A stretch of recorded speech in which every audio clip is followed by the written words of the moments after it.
I, Suman Agrawal, the National Secretary of Akhil Bhartiya Agrawal Sammelan, welcome you all to our third business meet.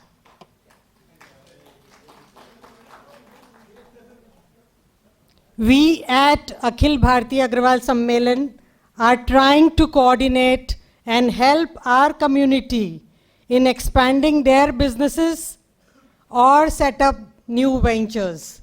I hope you all are enjoying it and be a continuous part of this process. I now invite on the stage our Vice President of Akhil Bhartiya Agrawal Sammelan, National Vice President Dr. Rajendra Agrawal ji on the stage.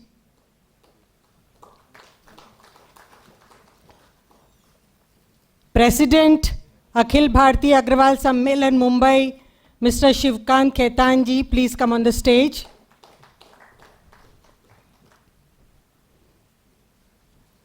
Today's chief guest, Mr. Anil Murarka ji, I request you to please come on the stage.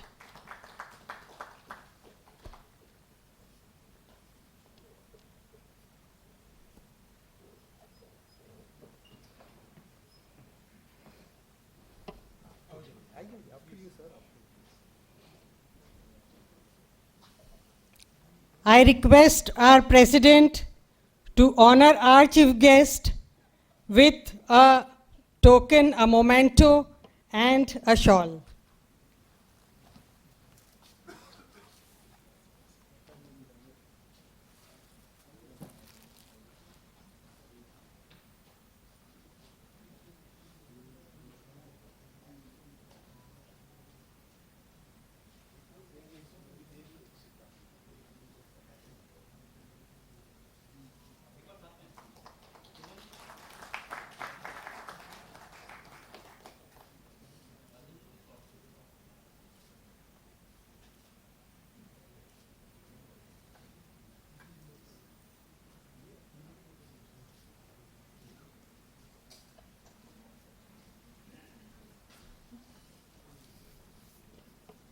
In every meet, we try our best to invite some well-known speakers who can guide us in our journey to success.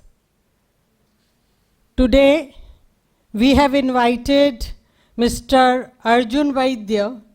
He is the co-founder of V3 Ventures and an active angel investor too. He built Dr. Vaidya's to India's largest Ayurveda brand online and took it to an acquisition. I invite Suraj Saraugi ji to please come on the stage and introduce Mr. Vaidya.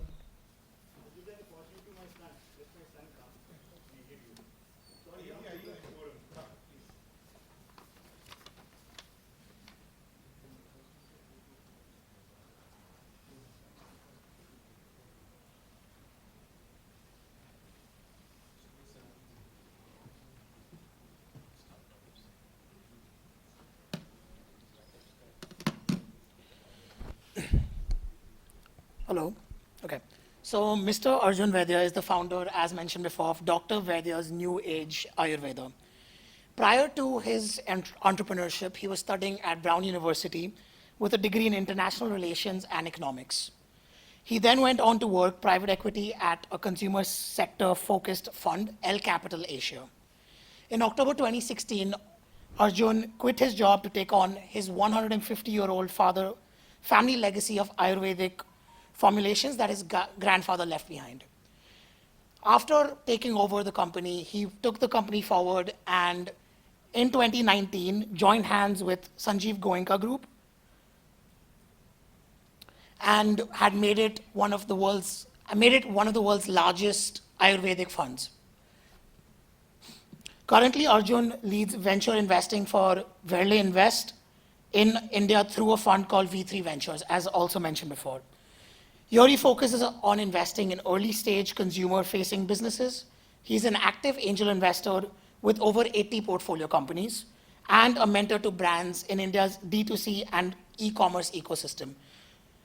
Outside of his work, Arjun also runs a podcast called Direct to a Billion Consumers and one of India's largest cohort-based courses on D2C. While also running his prior company, he was one of the first and only people to be on the Forbes 30 under 30 list all over Asia for an Ayurvedic company. So with that, I'd like to welcome Mr. Arjun Vaidya.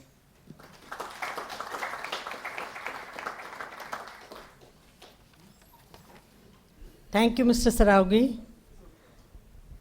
Before we get to hear Mr. Vaidya, I would request him to please come on the stage, and Dr. Rajendra ji and Anil Murarka ji, kindly we will honor Mr. Arjun Vaidya with this trophy.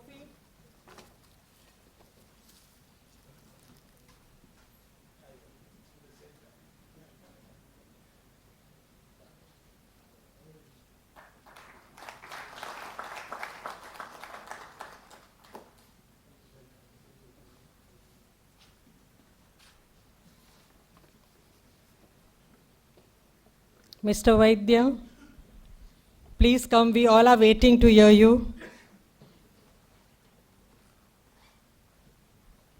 Thank you so much to all of you for making the time on a Friday evening to listen to me, and to Suraj Bhai for inviting me to speak here. I think we met at a similar setup for Rotary, and I hope I made a good impression because he invited me to come and speak to you. I also feel quite nostalgic coming here back to Nehru Science Center. When I entered this place, I just got all the memories of walking up there when I was a young kid and sort of spending time here and learning about science, and eventually science had a big role to play in my life. So they've already introduced me, and so I think a lot of my story is known to all of you, but I'll maybe spend 15 minutes, 10 to 15 minutes talking about my journey from actually my childhood, my experiences, my ailment, my relationship with my grandfather, and then eventually building one of India's largest Ayurveda brands, and taking it to an exit, which is something that I was fortunate to go through at the age of 29. So Vaidya, my last name, means Ayurvedic doctor. I come from a legacy of 150 years of Ayurveda. So my grandfather, great-grandfather and generations before, all Ayurvedic doctors. The legacy of our business was not a business. My great-grandfather moved from Morbi in Gujarat to Bombay to set up a small Ayurvedic clinic. He set this clinic up in Masjid Bandar, for all of you who know where that is. And as was customary at the time, my dada went to medical school. He went to Podar Medical College, not so far from here. Did a degree in Ayurveda and then graduated and joined his father. He worked with his father for 10 or 12 years, and then eventually my dada took on the practice. In the 80s and 90s, he became one of India's most successful Ayurvedic doctors. So he used to see 300 to 350 patients a day in that clinic in Masjid Bandar. He had 12,000 patients writing to him via post. And post, you'll appreciate, was the e-commerce of the 90s and the 80s. My dada also didn't care for business as much. He didn't care for sales, distribution, marketing, strategy. And he wanted to increase the access for Ayurvedic medicine. So consultation was always free at his clinic. You got a free consultation, and if you so chose to take his prescription and buy his medicine, then he would charge you. But he ensured that he gave access across income strata to Ayurvedic medicine. In the late 80s, my dad graduated from college, and he didn't study medicine. He was a businessman, and so he tried to take my dada's formulations and products from the hundreds or thousands of people that came to his clinic to millions of people through FMCG distribution. Doctors and businessmen don't see eye to eye. My dada never lost money in his life. The first year he tried to do distribution, he lost money, and so he told my dad, look, this is not for me. If you want to work with me, work in this clinic, or go ahead and do whatever else it is that you want to do. My dad eventually went his own way, and over the last 35 years has built a successful business in the jewelry and watch space. Actually, that's my family business. But I grew up with asthma. I grew up with juvenile bronchitis. I suffered. I grew up with pumps, nebulizers, inhalers, steroids. I was the only kid who couldn't play cricket and football. I used to play golf and squash as a 7-year-old, and I had a hand-eye coordination problem, so it was very difficult for me. I was the only kid who couldn't have Coke, Limca, Fanta, Sprite, or ice cream at birthday parties. And my grandfather saw that it affected me. So when I was really young, he got me on Ayurvedic treatment. By age 15, I was cured of asthma. The first thing I did was start playing cricket. I went to Dhirubhai Ambani International School for my 11th and 12th, and it's not a school known for sports, but I convinced them to put a cricket team up, and because I was the most committed guy to practice, I wasn't the best player, I just showed up to every practice. They made me captain of my school cricket team. It wasn't a great team, we played only 4-5 matches, we won 2 matches, that's about it really.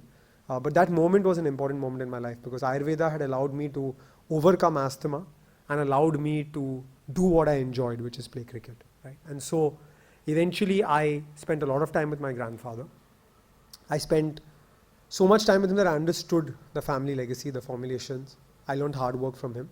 And then I went to college when I was 17 and a half to the US at Brown University.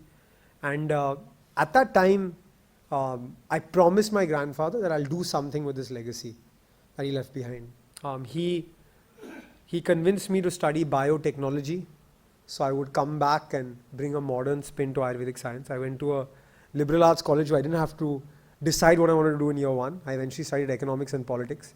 My dada said he'd pay for my education. When I told him after the first year I'm studying politics, he stopped paying and he told my dad, it's your responsibility now. But my experience in the US actually crafted the way I think, right? So I saw the move towards natural organic products in the US. I went to a store called Whole Foods in 2009, which absolutely blew my mind. And I saw yoga being repackaged. In my first year, my Dutch friend from down the hall was teaching us Indians yoga.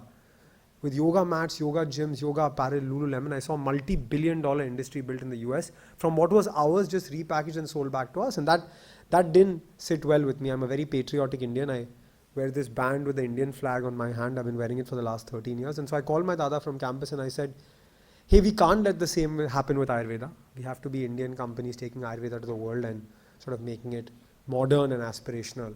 So I came back to India in 2013. I came back to India at a very strange time. There was lots of negativity towards India in 2013 and 14, lots of scams. And so it was a not so positive time. 2014 government changed. And there was a renewed focus, a renaissance of Ayurveda. Ministry of Ayush was created. Patanjali revolution was happening. Hundreds of thousands of consumers like you became interested again in Ayurveda. I was working in finance, in private equity, in a very comfortable job that at that time when I was 21, 22, 23 was paying me 30 lakhs a year, which was a lot of money for someone who was just out of college. But then my grandfather passed. And I remembered that promise I had made him to take forward his legacy. And at 24 and a half, I quit my job, not knowing anything about FMCG, knowing little about Ayurveda that I had learned from him, and zero experience in business. And I started a company called Dr. Vaidya's to make Ayurveda appealing and accessible to modern consumers. That was the idea. I thought everything was great. I had a big launch event at Taj Lands End Hotel. My dada had left some money behind in the company. So I had this event. I signed on 6 distributors. I put in 10 lakhs of stock in the market in the offline space because at that time online businesses weren't a big deal. And I was a finance guy. So I started making an Excel sheet, 10 lakhs, 20 lakhs, 50 lakhs, 1 crore, 5 crores. And very quickly, this Excel sheet started making this business look like it was going to be very big, very fast. What I didn't realize is I was a small brand. Nobody knew about my product. Nobody went to the retail shops to pick up my product. So 3 months later, when I went to collect money from these retailers, they gave it all back to the distributors and I got 90% of my stock returned. Fortunately for me, I got to see failure very early. I got kicked and slapped in the face and realized that life and business wasn't going to be so easy. But I also realized that offline wasn't possible for me. There was Dabur, Imami, Patanjali, Baidyanath, Zandu, all of these brands. And there was no reason or right for me to win. I didn't have enough money, enough capital, and enough way to play this game. I was dating a girl at the time who was in the founding team of Nykaa after working at Goldman Sachs in the UK. We got engaged and I convinced her to join the business. She's now my wife and the mother to our recently born baby. But I convinced her to join the business and she said, look, nobody's doing Ayurveda online. So let's give this a shot. And so we changed the strategy or pivoted the business completely to be online first or digital only. That time there was no term like D2C. And November 2017, this journey started. In 1 year, we learned online business, Facebook advertising, Google advertising, how to create a website, what is SEO, how to dispatch orders. It was very new to us, but at that time competition was limited, so we had time to learn. That's not the case today. Online is a competitive market, but at that time we had time to learn. And in 1 year, we launched 29 products, took this business from 0 to 50 orders a day. Today you'll say 50 orders a day, what's the big deal, right? But in November 2018, single branded Ayurvedic website, 50 orders a day and 30,000 rupees a day of business was a pretty big deal. So we took 1 year to establish product market fit, and after seeing so much failure for a long period of time, we started smelling business, smelling that there is something that will happen here, right? And it'll scale. The good part about online business is once it starts working, you just turn the gear up from gear 1, 2, 3, 4, and you do the same things more and more and keep pushing, and you're able to get scale. So in 2 years from then, my wife and I built India's largest Ayurveda brand online. We scaled from 50 to 5,000 orders a day. We reached 2 million plus transacting customers. We encountered this time called COVID, which was actually very good for our business because Ayurveda came back to the fore. We were already leaders online, doing 1,000 orders a day on our website. And so we navigated this time of COVID very well. While the first 3-4 months of COVID, most people were at home, we were in the warehouse packing orders because not so many people from our team were comfortable coming to the warehouse. In June 2019, we raised some money from RP Sanjeev Goenka Group. And eventually in April 2021, they made an offer to acquire or buy our business. I know some of you may be thinking, why would I sell 150 years of my family legacy? But I think for us at that time, we had reached the sort of close to the saturation point of how big this business could be online. And I didn't know how to do offline. I still don't know how to do offline. And so we just thought it was the right time. So we were able to see one of India's first digital consumer brand exits, one of the largest in April 2021. But that also meant that it happened so quickly, I had no idea what I wanted to do. And so at 29, I pretty much left this office, which I'd spent 5 years of my life in, an office where I also got married while running the company, a company that I saw from 4 to 150 people, and eventually had to figure out what to do again in life, right? And so started spending time with startups, mentoring startups. I had some capital, which I invested in more than 85 companies. And I started enjoying that. And so now full-time professionally, I run a venture capital fund, investing in the consumer space. My wife got really bored of this investing world, and so she's in the process of starting up again. But I think fortunate over the last 5 to 6 years to see the digital landscape of India evolve, consumption evolve. People wouldn't have believed that 82% of our customers actually came from outside the top 10 cities. We weren't a Bombay, Delhi, Bangalore, Hyderabad, Chennai brand. We were a Anantnag, Trichy, Muzaffarnagar and Imphal brand. I learned that the world is not only seen through our eyes. And after speaking to 1,000 of my first customers, I learned that English is not the conversation for them. 70% of my customers didn't speak English. And so we learned to advertise in Hindi, English and regional languages and really increase the accessibility of Ayurveda.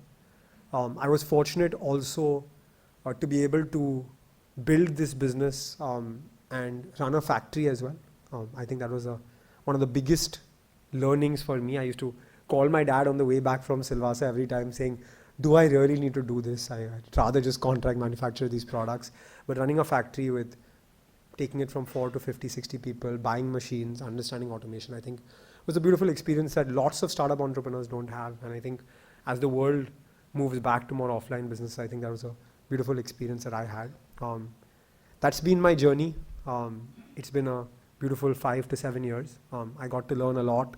I got to fail a lot, but through that, got to understand grit, resilience, and sort of standing up for yourself.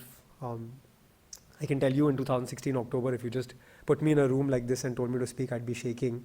But I think being a startup entrepreneur and being through a lot of these journeys where you have to put yourself out there helped me with that. So it's been a pleasure to speak to all of you. Hopefully I added some value, and hopefully my story can help some of you think about new ways to do your business. But thank you for having me.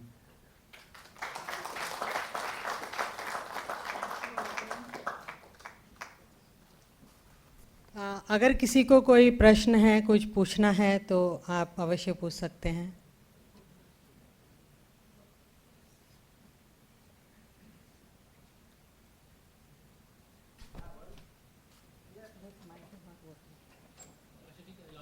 Yeah, we can hear you.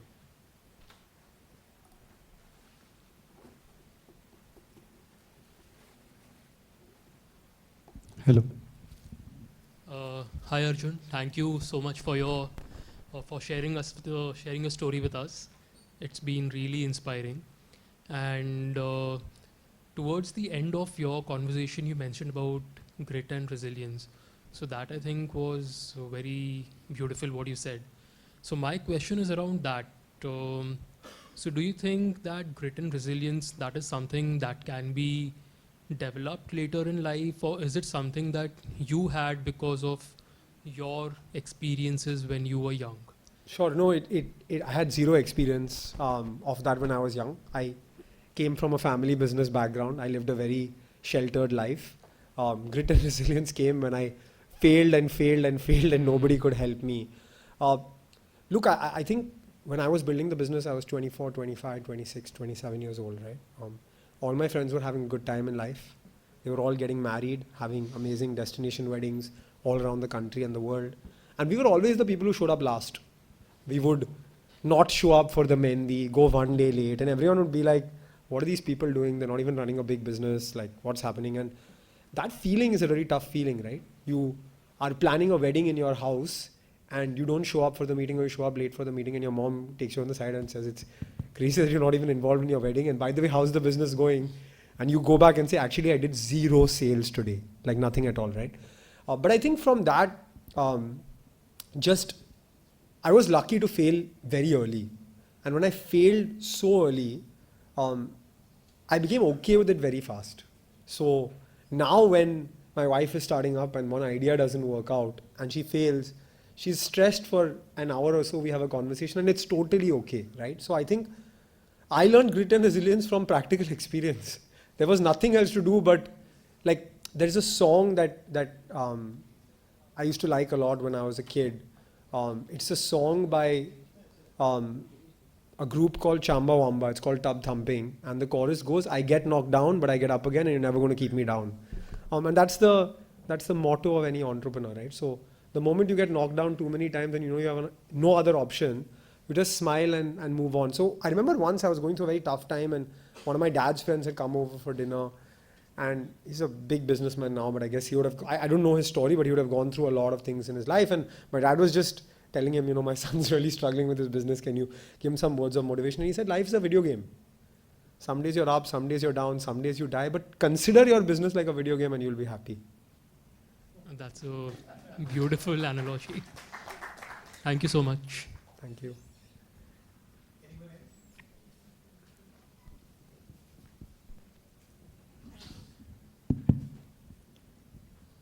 Wonderful story, and thanks for sharing in such a nice way. It was really amazing to hear. You know, one interesting angle that I see in this story, especially it's relevant for the Marwadi Samaj or Agrawals.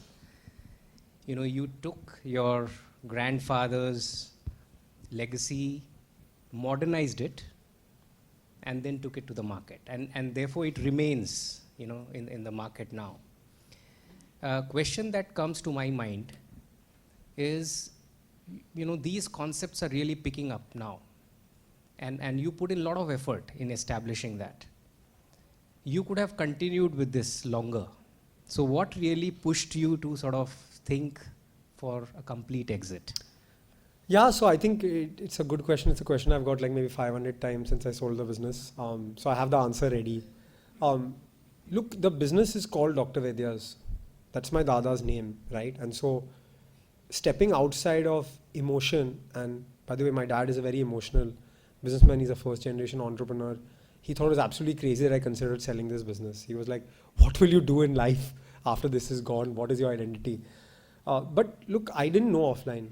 And I'm very clear of what I'm good at and what I'm bad at. And I'm totally okay to say I don't know how to do offline retail. I still don't.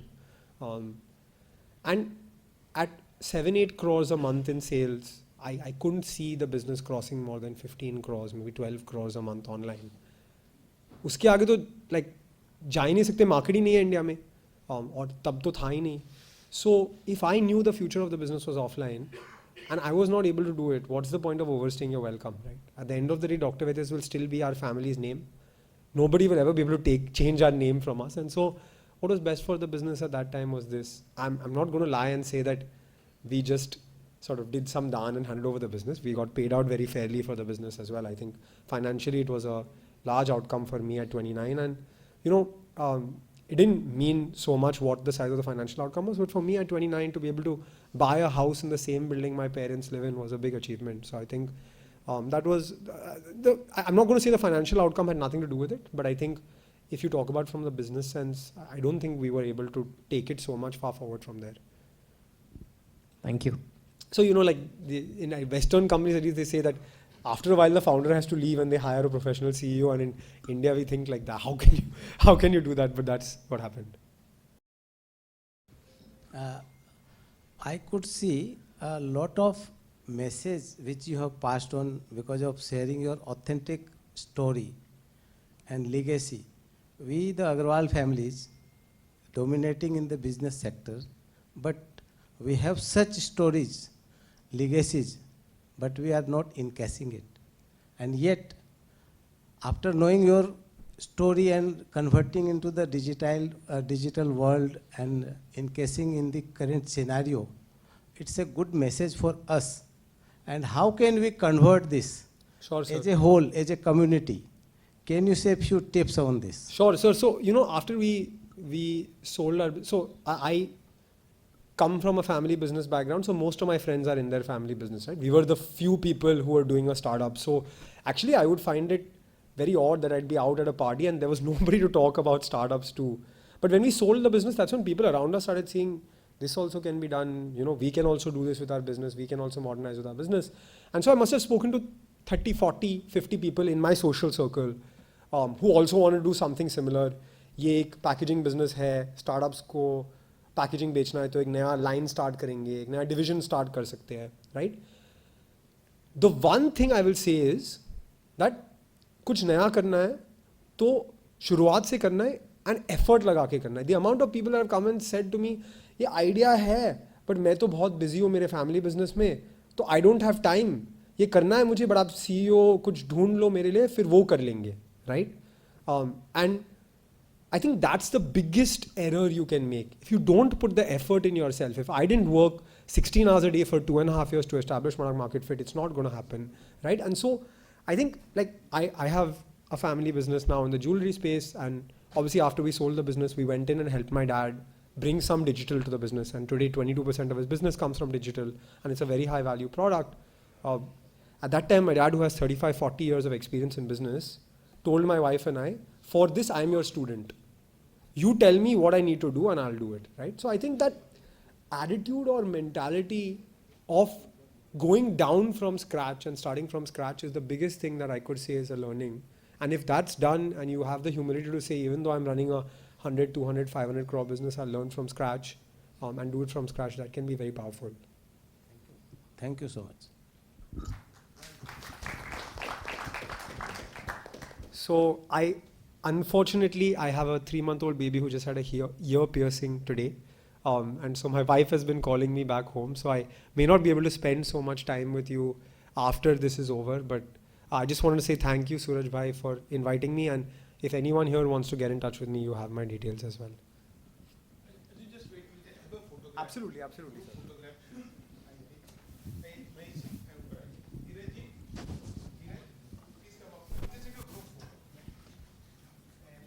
It was nice, sir.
अभी किसको बुलाना है? धीरज आया है क्या? शातुल को बुलाना? क्यों कह रहे हो? उसका तो नाम ही नहीं लिखा इसमें। क्या नाम है?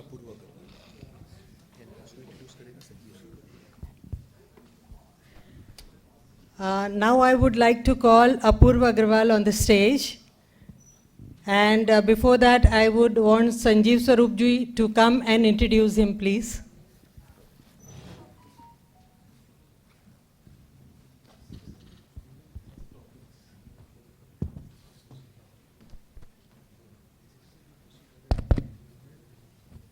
My absolute pleasure in inviting Apurva onto the stage.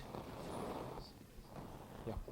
Apurva will be our speaker for the day with respect to his profession, which is he's the leading lawyer. He has an office in Nariman Point. He's done National Law School. Other than that, from a social angle, he's the vice chair at the Rotary Means Business, so that's another area. And he's going to be very active with the Agrawal Samaj as well.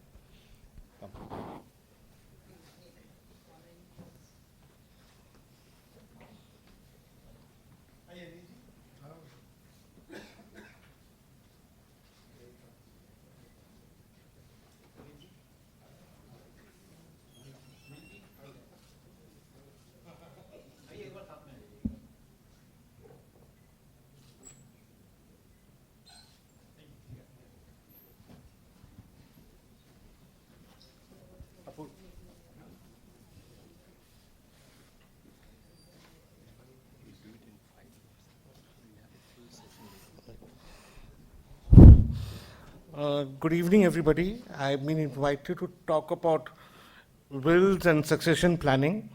So I'll just take about 5 to 7 minutes to talk about a subject which is close to my heart. All of us out here make their money, create their assets, build their businesses. And when we approach a person like you to say, Ki bhaiya, what will happen to all these assets after your demise or when you are medically incapacitated? बच्चे लोग बड़े हैं, they are mature enough, वो लोग संभाल लेंगे. Honestly speaking, we've seen enough families, large wealthy families down to small total one. After death and demise of the significant person in the family and the senior-most person, fights do erupt, partition होती है, घर बर्बाद हो जाते हैं, and by the time you go to third or fourth generation, a multi-million-dollar business can shut down or on the verge of closure. Anil Ambani, Birla Group, everybody we've seen it. So what we advise is to make a will within the family for every elderly person in the family. The advantage of making a will is that it's a document which comes into effect after the demise of the person, and it closely relates all the properties of the person, insurance policies, bank accounts, shares, mutual funds, everything. And then it also tells you the mechanism how to transit from one generation to the next generation. Some key takeaways of making a will is, especially for a Hindu, you have to appoint an executor to the will.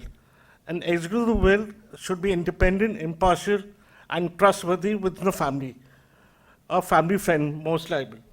He is the one who will take control of the assets after the demise of the person and get the will probated in the High Court and then transfer it to the relevant heirs.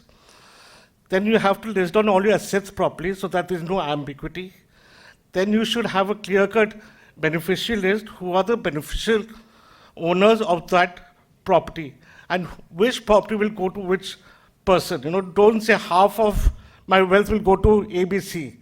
Define what part of that half of that wealth will go to that person. Saying that this flat will go to him, this business will go to him, this bank account will go to ABC. So everything should be clearly defined. Then you should have 2 witnesses to the will who can witness the signing of your will, so that in case of a dispute, the witness can stand up and say that the person did it in his sound mind and was not under any undue influence. Also, more importantly, we advise people when they're signing the will to get a medical certificate from the family doctor, just certifying that the person, when he's signing the will, is of sound mind and not medically incapacitated. The reason being, a will can be challenged on the grounds of unsound mind and undue influence. So if you have a doctor's certificate of that day saying that he's of physically sound mind may not be physically fit, but he used to be a physically sound mind, then that person will is less admissible challenge. Two witnesses, executor, and the last most important thing is to get the will either registered or notarized. The reason being, then there's an independent third party who has authenticated the will, and there is less chance of the will getting challenged in the court of law. By doing these steps, if the will get challenged in the court of law, then it will be upheld by the court and not, be taken away by, not go into big limbo. Also remember, a will does not come into effect when you are alive. It only comes into effect when you die or after your demise. This is the only legal document of yours which comes into effect after your death, not while you are alive. So you have to prepare for that eventuality, not while you are alive. Also, remember, will has to be probated in the relevant court of law before the property can be transferred. That's a process in Maharashtra that takes about 6 to 8 months.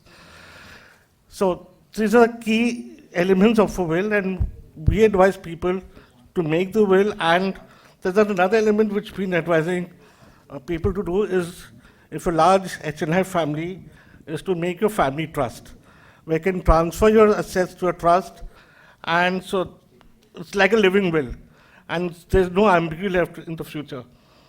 And that's a separate topic. Because lack of time, I will not discuss that. Another thing which people are making right now is what we call a living will. A living will is when you get medically incapacitated. At that time, you may want to switch off the machines or the ventilator.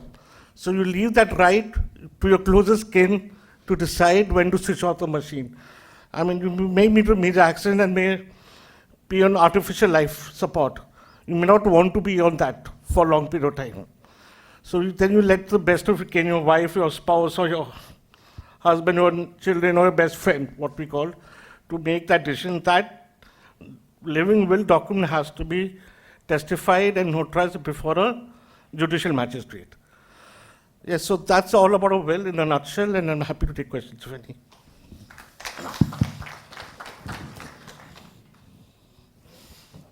Thank you, Apurva ji. Agrawal community में कोई आपकी support देना चाहे, help देना चाहे will के लिए? Yes. So you can see. Any questions? If anybody wants to get the will or the family trust made, we are 24/7 available for them. Our office in Darwin Point in South Bombay only. So anytime you can get in touch with them, we'll get in touch. Sir, आपने जो probate का बताया, ये probate court में होती है, court order से, तो ये जिसने विल बनाई है उसकी डेथ के बाद ही होती है? उसकी डेथ के बाद ही होगी। उसके जीते जी वो कोर्ट में जाके प्रोबेट नहीं करा सकता? नहीं करा सकता, because it's a document which will come into effect after your death, not before your death. Yes. तो जब कोर्ट में जब पेशियां होती हैं, the judge asks the witness of the non-beneficiaries. Okay, let me explain how the probate works. Yeah. When I say it has to go to court for probate, it goes to court. कोई judge के सामने पेशगी नहीं होती है. It's an administrative process which happens through the sub-registrar's office of the thing. The witnesses have to file an affidavit that the document was signed in my presence and is purely authentic. Only अगर कोई challenge करता है, then it will go before the court. If there is no challenge in the administrative process, which takes about 8 to 9 months. Sir, मेरी wife की death हुई थी, उन्होंने will लिखी थी, और जैसे कि मेरी डॉटर के नाम उन्होंने कोई प्रॉपर्टी ट्रांसफ़र नहीं की थी, मेरे सन के नाम की थी, तो कोर्ट में जज ने specifically they called my daughter to certify that she is not interested in any claim. So that's an affidavit she would have filed. So affidavit should have been filed. Then she wouldn't have been called to court. No, what I mean, जिसने will लिखी है वो तो चला गया. Correct. तो certify और audition कौन करेगा उसको? The court will do that. Yes. So that's why we file for probate, and normally all the heirs and the witnesses file an affidavit in court so that they don't need to go to court at all. Okay. But suppose the bank accounts and the selling of the property, they want probate from the court. Yes, so that's the probate process will happen after death. Yes, yes. Which takes about yes. 8 months' time. Okay, okay. And is it necessary that the non-beneficiaries in the will should sign? See, the Because will, that will be a pakka thing. the will can only be signed by the person who's making the will. Yeah. And the two witnesses. Nobody else can sign the will. And will is supposed to be a confidential document, sir. It's not a public document for everybody to read. Nobody should know anything about the content of the will unless you want to disclose it to them. Okay, so if the will is confidential, that means after the death, After the death, a lot of disputes will arise. no, after the death, the executor of the will, which I mentioned, will open the will, read it out in front of all the legal heirs, take it to the court and get it probated. So that's when it comes open. Okay, thank you.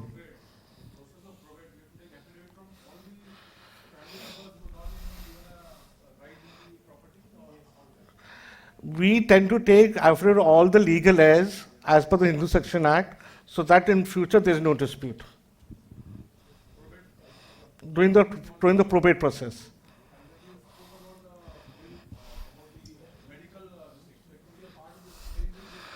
It can be part of the same will or different will. We normally keep a separate will. We call it the living will. Because that's a document which will come into effect while you're still alive. In terms of when you're medically incapacitated, accident ho gaya, you got into coma, you got some brain hemorrhage where you can't take decision of your own, then you depend on the next of the kin to take a decision. So that's the document which comes into effect at that point of time. Probate is always mandatory because without the probate order, no bank or insurance policy, I think Shatul will be speaking on insurance and wealth, he'll tell you that more explicitly. No insurance company will transfer the assets to you if you don't get the probate order. No shares or demat account or your mutual funds will get transferred to the next of legal heir. Okay, I'll just answer that question right now. A nominee is not a legal heir to the property. Remember that. Okay, a nominee is not the legal heir to the property. They're just trustees to the property till the rightful heir is found. The reason why we have nominees placed so that the bank, insurance, or the third party who's holding your money does not have to go out in the market to look for the rightful legal heir. They will just tell the nominee, here is the money, or here is the bank account, or here is the insurance policy, you identify the legal heir and give to that person. That's the role of a nominee. So please don't get confused that the nominee is the legal heir to the property. The nominee is not the legal heir. They're mere trustees of the property till the rightful heir is found. Sir, my question is, in case of registration, suppose there's a property transfer, is it always necessary to pay the stamp duty and get it registered? Sometimes what happens is you have an ancestral property, right? It is being transferred from generation, but the stamp duty and other things are not paid. If you're inheriting the property through legal heir, then there's no stamp duty or registration fee payable. You just have to file a nominal amount of 1,000 rupees and get the property transferred after you get the probate order. Thank you. Yes, Prashant.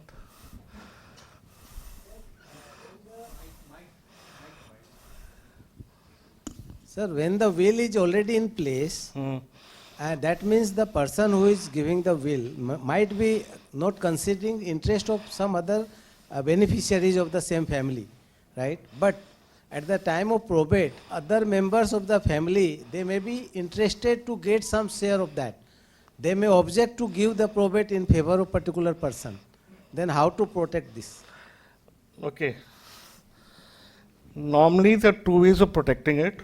When we are making the will, we clearly mention who are the legal heirs in the will and to whom we are giving the property and to whom we are not giving the property and why we are not giving the property. Okay? For example, if I have a daughter and she gets married off, I don't want to give her any further property, I will write in my will. Just an example, it can change from person to person. At the time of marriage, I have already given an X amount of money, so at the time of my passing away, I am not giving her anything. So that's a valid reason. So then the daughter knows why she's not getting any more property, and that's the rationale. Or if my son got estranged from me, he runs away, doesn't join me, doesn't. So I'll mention that my son has been estranged from me for the last 20 years, so I don't want to give him anything. So if you give the rationale in the will, nobody can challenge it. So and that's in all the wills which we draft, we document rationale for not giving the property to an X person. That's one way. Number two, what we also mention is that in case anybody challenges the will, he or she will not be entitled to get any benefits out of that will. Sometimes we may give somebody less amount than what they expected, right? So that's another way of protecting yourself.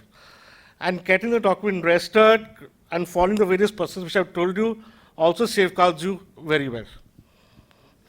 We'll most likely have a more detailed session later on, but thank you, Apurva, for your start. So this is the appetizer. Thank you, Apurvaji. We have some more interesting speakers to come up, but before that, I would like to invite Mr. Umesh Rastogi of Nehru Science Center, who would like to highlight some points. Kindly. Umesh ji यहाँ के director है Nehru science centre के। आज इनके साथ में हम 20 साल से काम कर रहे हैं, रोटरी के प्रोजेक्ट, कई प्रोजेक्ट, तो इनका अच्छा कोऑपरेशन रहा है। That's why we are here. So Umesh ji, thank you. Good evening to all of you, all the dignitaries sitting on dais, off the dais. For me, I think all of you are dignitaries. In fact, first of all, thanks for giving me time and organizing this program here. In this, I see some business in that, in the sense that maybe some of you might have come for the first time. So many times I come across when we meet people that हम तो कभी गए नहीं, या सामने से कई बार गए हैं पर अंदर कभी जाने का मौका ना मिला.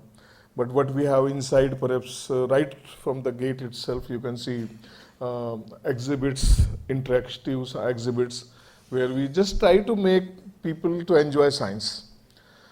The main mandate is to create scientific temper among people. थोड़ा सा rationality, logical thinking. मैं कुछ दिन पहले एक फिल्म देख रहा था, उसमें देखा हमारे देश में लोगों को मैजिक ज़्यादा चाहिए, लॉजिक कम सोचता है, इसलिए हमारे देश में साइंटिस्ट कम पैदा होते हैं, बाबा ज़्यादा पैदा होते हैं.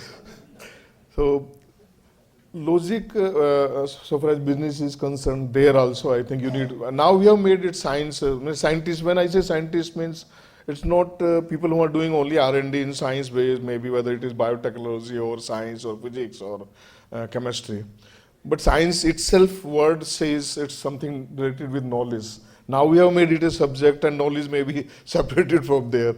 So, but everywhere you need, whether it is rational thinking, logical thinking, they are part of our life. That's what we try to create among society by various means of communication. We organize popular science lectures, we organize hands-on workshop, we organize, I should say, many entertaining, or what is called edutainment containing shows. We have 3D show, motion simulator, many other things. Summer vacations are very, very popular. So far as parents are concerned, they would like to see their children enrolled, and we get nowadays, means when because we take very, very limited number, 20 per workshop. So that's highly appreciated. And sometimes we get calls from higher up that एक और admission कर लीजिए. Though we are not averse to that, but थोड़ा सा ये कि हर बच्चे को थोड़ा सा ध्यान देना चाहिए. So that because क्लास में तो पढ़ते ही हैं, स्कूल में पढ़ते हैं, कॉलेज में पढ़ते हैं, पर यहाँ थोड़ा सा हम अलग किस्म से थोड़ा हैंड्स ऑन पे ज़्यादा फोकस करते हैं. तो बच्चों का एटीट्यूड चेंज होता है जब अपने हाथ से कुछ करके देखते हैं, तो वो हम सब करते हैं. In fact it's not a profit making business. Now we say that we are in profession, we are maybe a business, but it's not a profit making business. Some of you can help us how we can make ourselves more sustainable or self-sufficient. Maybe some of you can think of that. because all people sitting here are from business mindset, you can say, how you can convert a loss-making company into a profit-making. We get sponsorship, we get support from people like you, either in the CSR funding or support in case-to-case basis program, like Rajendra ji has been associated with us for more than, now I should say, 2004 onwards, I think, or even before that, but a program which Rotary Club sponsors for last, means 2003 or 2003 to 2004 itself, when we celebrated silver jubilee of this world's first science park. In fact, this is idea which was given by India to the world. Now it's part of every science center. So maybe you can do a small exercise just to show you what we do, how we create interest. Maybe all of you can do. It's irrespective of age, irrespective of background, subject or discipline. मैं जैसा कहता हूँ आप थोड़ा सा करके देखिए तो आप हो सकता है आप लोग हम बहुत सारे ऐसे डेमोन्स्ट्रेशन करते हैं, लाइव डेमोन्स्ट्रेशन, तो पर एक छोटा सा हम करके देखते हैं. आप सभी जानते हैं कि आपके पास 2 आंखें हैं. All of us are having 2 eyes. कितने लोगों को मालूम है कि आपकी कौन सी आंख ज़्यादा डोमिनेंट है और कौन सी लेस डोमिनेंट, पर हमें पता नहीं चलता. हम लोगों को लगता है हम देश पूरे विश्व को हम तो दोनों आंखों से एक जैसा ही देखते हैं, पर ऐसा होता नहीं. आप करके देखिए. आप अपने हाथ को ऐसा बनाइए, अंगूठा और फर्स्ट फिंगर ऐसा बना के आप मुझे देख सकते हैं. इस आपको दोनों आंख खुली रखना है और इसके बीच में आप मेरे चेहरे को लेके आइए. उसके बाद हाथ वहीं रखना है. एक बार लेफ्ट आई बंद करके देखिए, हाथ हिलना नहीं चाहिए. फिर लेफ्ट आई खोल लीजिए, उसके बाद राइट आई बंद करें और फिर देखें. किसी एक आंख को बंद करने के समय आपने देखा होगा मेरा चेहरा आपके इस सर्कल से बाहर चला गया.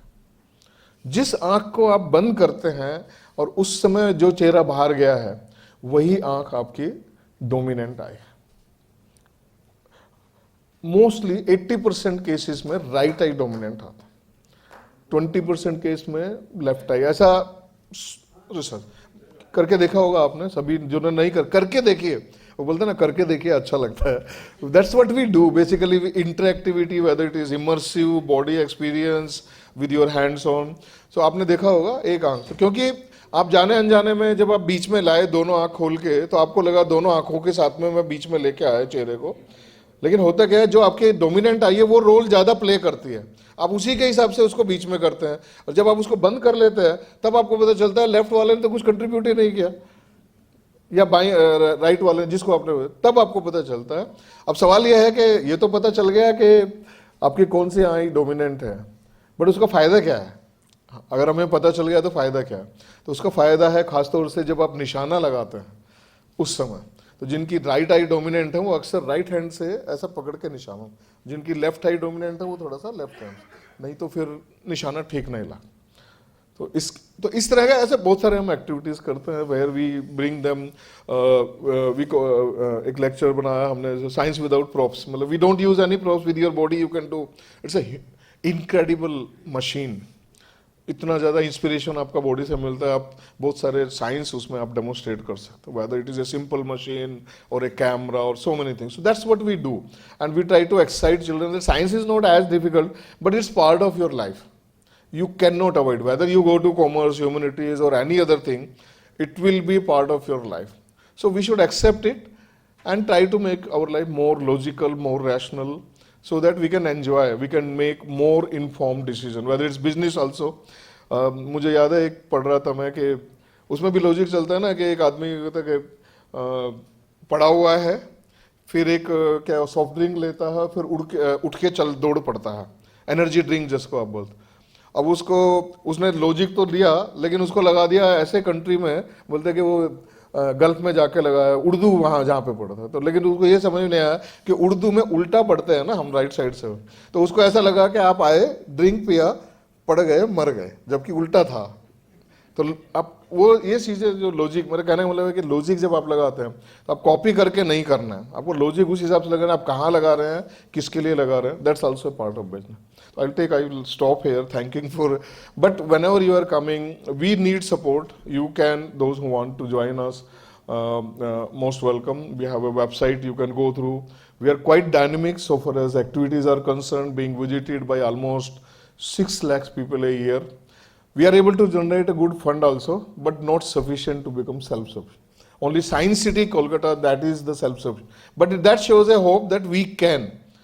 So maybe we would look forward some of you who can suggest or guide us how we can make. Thank you very much for that. No.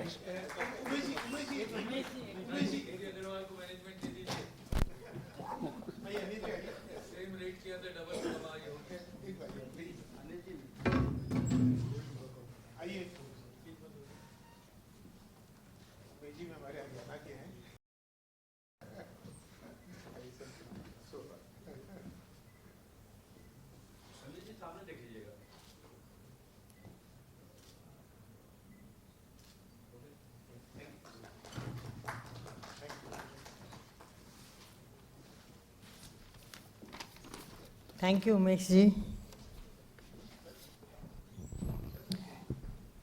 Our own Anil Agrawal, the Vedanta chairman, has recently very rightly tweeted, if you want to grow and expand your businesses, empower the young talent.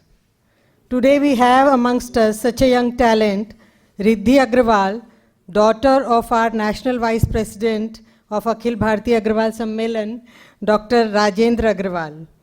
She will be telling us the importance of building a diversified portfolio. I request Rajendra ji to give her introduction.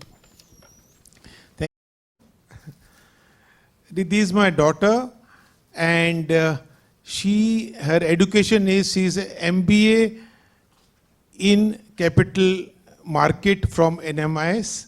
Please come up. Currently, she is the vice president with MFA Capital Private Limited, and she's got 12 years of experience of what she's going to talk about. And I invited her कि अपना experience share करे अपने Agarwal community के लिए, and how they can take care and use their money more better. Please go ahead.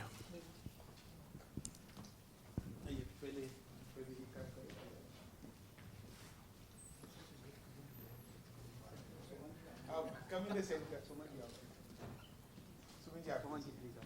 Come in the center. Yeah, center. Speakers always in the center.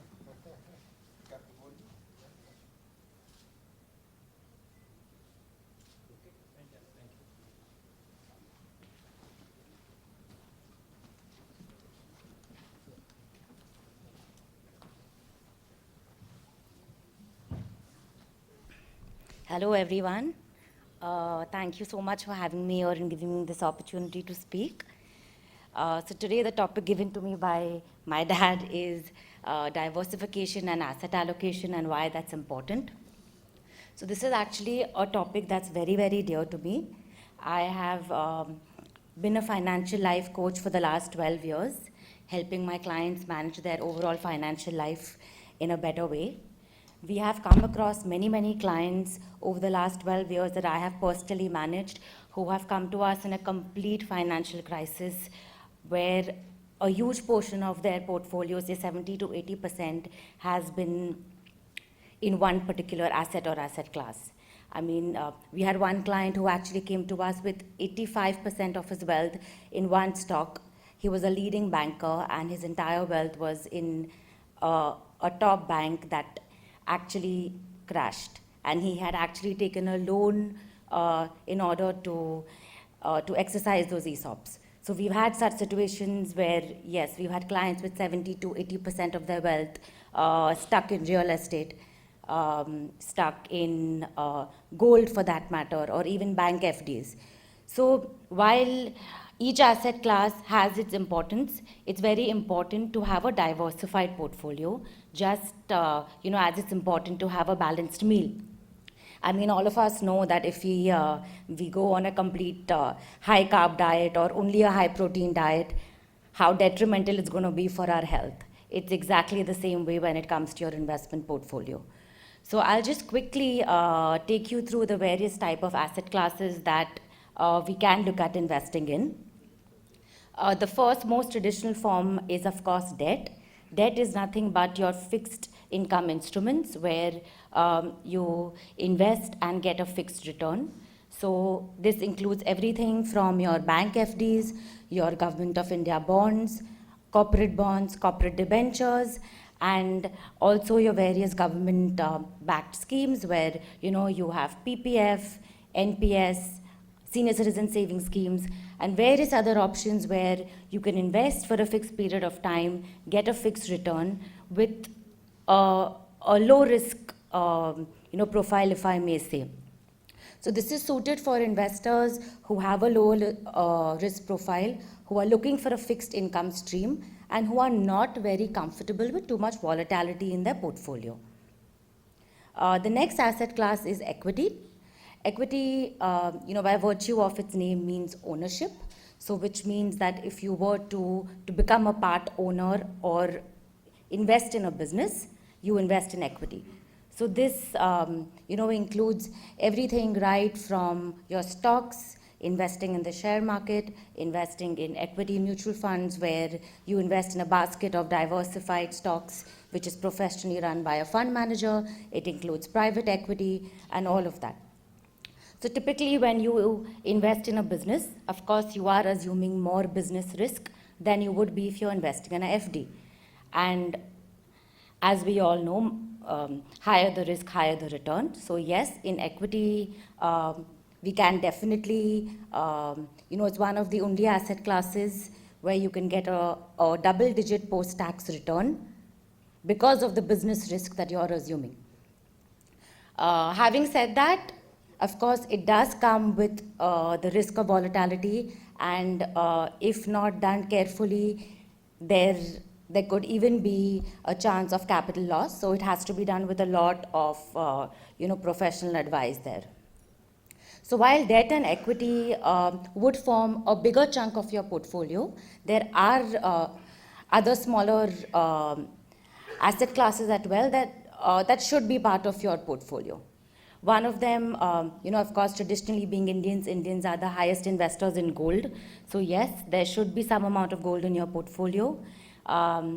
Again, this may not include your personal jewelry, which us as Indians do have a lot of, but even besides that, you could look at adding, about 5% of your portfolio in gold through gold bonds or gold ETFs or funds.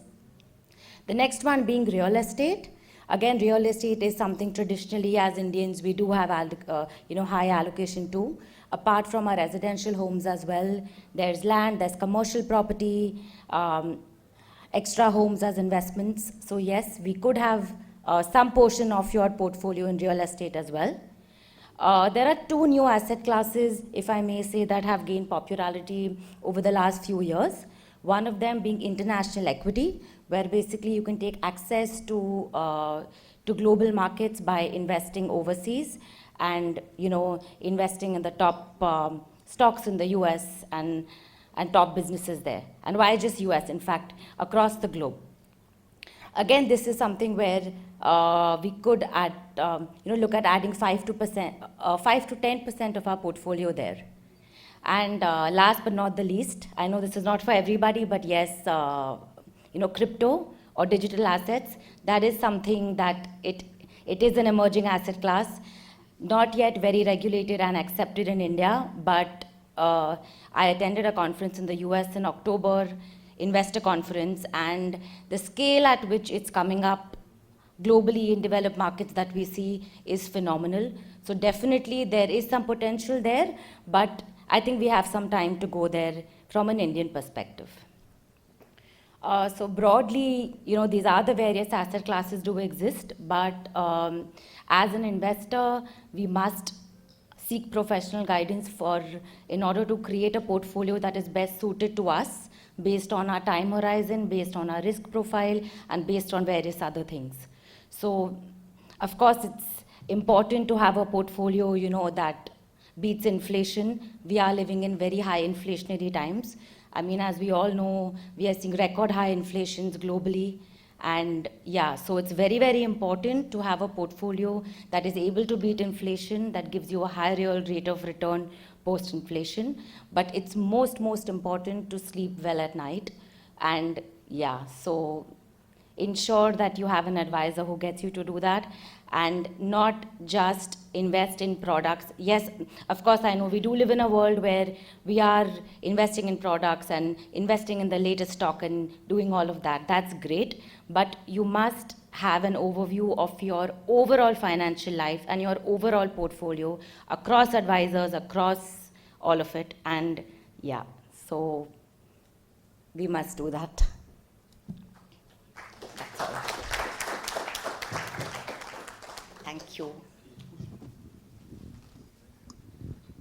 Thank you, Riddhi. You gave good insight on the investments we could make.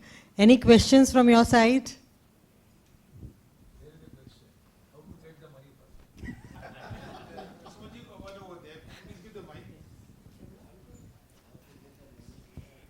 Riddhi, it was really an enlightening insight into the investment portfolios. I would like to understand, there is something like, you mentioned about cryptos. So now I think there's a new asset class coming up, like a tokenization, which is acceptable in India also. So, Ms., what are your views on it? So the thing is that, yes, it is getting more and more accepted in India. We are seeing tokenization, happening across industries. But the thing is that, pertaining to this overall, like I'm talking about crypto or digital assets as a space, I feel like an investor has to know it first thoroughly, understand the risk behind it before just jumping into it. So we actually have a US firm as well. Like, we've set up an office in the US where we are offering crypto investments directly to our clients. But you have to be extremely, extremely careful about, before getting into it. You have to have knowledge. You have to be able to bear that volatility before getting in. I mean, we had clients who got in and who saw their wealth crash by 80% in a few months. So while, yes, there is a lot of scope and tokenization is going to, I personally believe in it. I believe in the blockchain. I believe in the entire platform. But I think it's going to take some time for us to really see it evolve over the next few years before we can take allocation to it. Yeah. Hi. You see, a lot of us are in business, and we have, this is a very enlightening thing, it gives new ideas. So we have lots of land, which is with our businesses, in our factories, Right. etc. When you talk about a portfolio, would you consider lands in factory or lands or other kind of properties that you have, offices, commercial, etc., as part of the land portfolio, or would you consider land other than these? Second, would you consider something like a REIT, a real estate portfolio, or would you consider it more like a debt portfolio? Okay, good question. Okay, the first question being land, whether it's personal land or business land in terms of factory or a commercial space. Typically, when you are doing an asset allocation for yourself or your family, you should only look at assets which are in your personal name. So one thing that we've seen across our business owner clients is most of their wealth is within their business. And it's very difficult to kind of diversify and pay yourself a salary and pay taxes again and build, assets in your personal name. But that's extremely, extremely important, because till the assets are in your business, they're in your business. They're not, they're not to be considered in your personal net worth. So I would say that no, you should not include your factory land as part of your personal asset allocation. If there is any land or commercial property even that is in your name and not in your business name, your personal name, then yes, it should be part of your personal allocation. But having said that, as business owners, we must look at transferring wealth to our personal name and to the next generation, from a very early age. And we are seeing that change in the next generation come in. As we are dealing with the second generation of our business owner families, we're seeing them starting off doing that at a very, very early age, and that's extremely beneficial. And the second question, which is REITs, I think it would be kind of fair to consider it as a real estate allocation. Yeah, because it is investing in commercial spaces and in real estate companies. So I think it would be considered as a real estate allocation. And it's more liquid than actually going and buying land. I mean, we've had clients, in addition to what Sir was talking about, we've had clients who've passed away with 80% of their wealth in land, and the next generation has not even been able to monetize it because it's either been, the papers are not in place or it's been encroached and stuff like that. So, yeah. Normally these REIT funds, I've been inquisitive, do they even consider the value of the property, or they only consider the rental yield on that property when they're considering the REIT values? So it depends on the kind of REIT as well. I do not have extremely in-depth knowledge about REIT, so I think it would be better for me not to comment on this. Yeah. But I do believe there are different kind of real estate funds that, that are structured in a different way. So some only invest in properties from where there's a rental income coming in, and some actually invest in upcoming projects or actual properties with developers, and you can kind of benefit from the appreciation there. Okay, fine. Yeah. Thank you. Thank you. Yes. What are your views on art as an investment? Because you mentioned about several things for investment, but you didn't touch on art. And Yeah. art is losing its shine because of the new digitalization of EFTs. NFTs. NFTs, sorry. Yeah, yeah. So what are your views on art and perhaps maybe NFTs? So art again,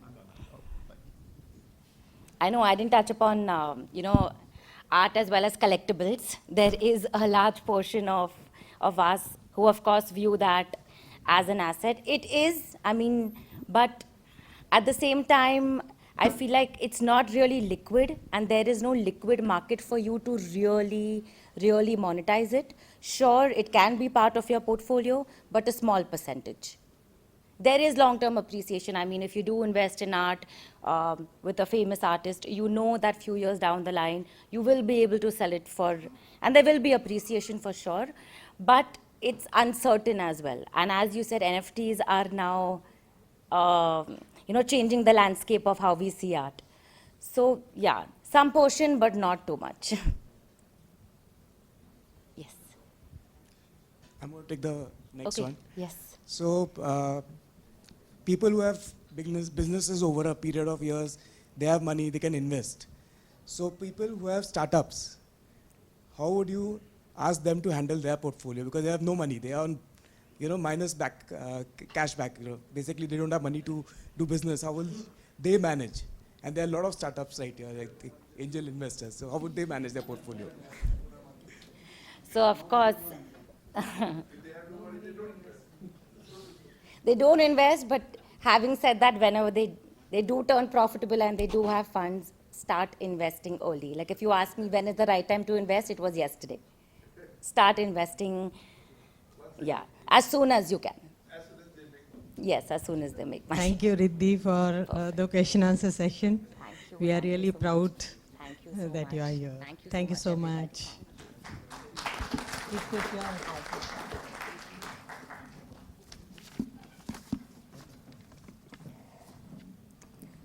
Now I would like to call upon Mr. Dheeraj Gupta ji.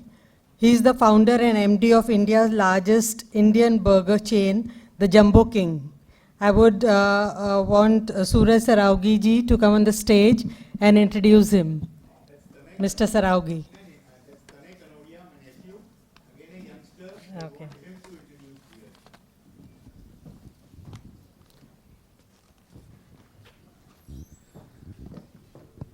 So Mr. Dheeraj Gupta has pioneered his establishment of Indian QSRs as the category of first restaurant in the QSR in India. He's the force behind India's largest vegetarian burger chain, Jumbo King. The growth trajectory of Jumbo King stands as a testimony of Mr. Gupta's beliefs, and also the large-scale acceptance of franchisees in India He's also a clockwork crusader. He's a member of the 5 a.m. club. He believes in Indian texts such as the Ashtas Vaktra Gita and the Narad Bhakti Sutras. He also is a marathon runner, yoga practitioner, and avid reader of business biographies. So welcome and thank you for...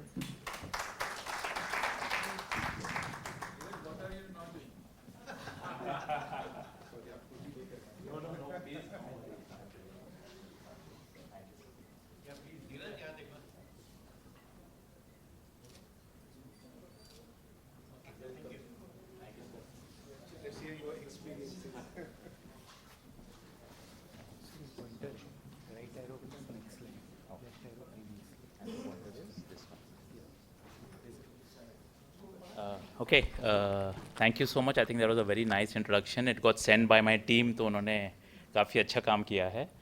So, जो आपने question पूछा, what am I not doing? So, I had met one uncle, friend's father, काफ़ी साल पहले, and I used to be fascinated by people जो सुबह जल्दी उठते हैं. And मुझसे नहीं हो पा रहा था. I would get up at 7, 8 and all of that. But then one day, I just decided 5 a.m. club join करना. रॉबिन शर्मा की बुक थी, and I just took it up. And what फिर अपने क्या मारवाड़ी है ना, so हिसाब लगाया. I said, मैं 8 बजे उठता था. Now I wake up at 5.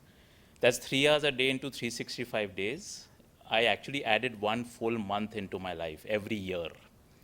So it was a huge motivation. And then what happens is the day expands.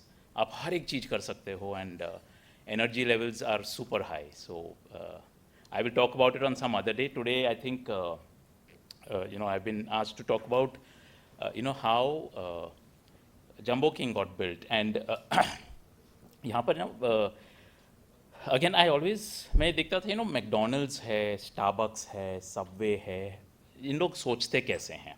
How do they think of that kind of scale? अपने क्या 5 दुकान, 10 दुकान, 50 shops, 100 shops में we get very happy कि हमने बहुत कर लिया. How are these people? How does McDonald's reach 38,000 stores worldwide? How does Subway reach 78,000 stores worldwide? मतलब आदमी हैं जिन्होंने ये create किया है. तो what is different? And why is it that हम Indian businesses अपनी सोच में कहाँ पर गड़बड़ है? Because when I started, I come from a 3rd generation in the food business.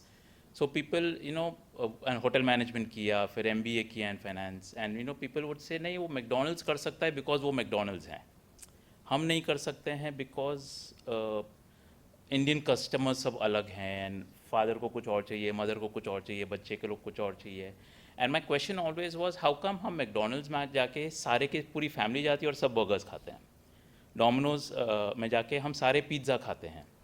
Why is it that in the Indian setup that is not happening? So I started reading a lot of biographies, and I was fortunate to get a business coach. In fact, मैं तो सबको ये advise करूँगा. You will see all people at their peak performance, चाहे वो Federer हो या Tiger Woods हो या whoever sports में जो होते हैं ना, they always have a coach even when they are at the peak. While we as business owners, we don't have coaches. While India में ना बहुत नया concept है. America में a lot of the top business owners, they also have coaches. So I said, ये है क्या coaching? And I got myself a business coach. Her name is Minu Mariel, and she's a Indian, British, German citizen. And I was fortunate enough, about 5 साल पहले उनके साथ मैंने mentorship चालू की थी, and it completely has changed my life. So, the business में there were a lot of struggles. We were going through, we were growing at that Hindu rate of growth जो होता था ना 2000 में 4-5% से grow हो रहे हैं, सब सही कर रहे हैं, बहुत मेहनत हो रही है, product is great, service is very nice, but result is not showing on the balance sheet. So, I said that, what is it, where am I going wrong, and what needs to be corrected? So she explained this to me, and वो example मैं use कर रहा हूँ because I think वो हम सबको benefit होगा, because a lot of us are building businesses. And what excites me, and which should excite a lot of the younger generation or the older generation also, is कि बड़ा business कैसे create होता है? What is it? उन लोग कुछ अलग खाते हैं या कुछ अलग college में जाते हैं. What is it that makes these people tick the way they do? So focus is, I think, was the biggest difference. जैसे मैकडोनल्ड्स ना वो एक चीज़ लेके चलते हैं और फिर वही करते रहते हैं. स्टारबक्स एक चीज़ लेके चलता है, वही करते रहता है. And I started reading the biographies कि ये जो शुरुआत के 10 साल 20 साल how did these companies operate. आज तो सब ठीक लगता है कि हाँ ठीक है उन्होंने कर लिया, बट शुरुआत कैसे हुई थी. So this is one of my favourite lines. I am sorry आप लोगों को शायद थोड़ा सा. Make that one idea your life.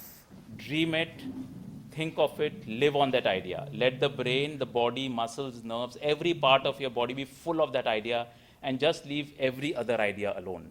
So what I love is Bill Gates, Microsoft, एक company लेके इतना बड़ा बनता है. So is there something which these Americans know that we Indians don't? Because हमारे role models, of course, we have the the Ambanis, etc. So, is it that doing 10 businesses is required? Agar samjho, like I am resolved that Jumbo King should become a $1 billion brand, right? It's a very large number. That's what excites me.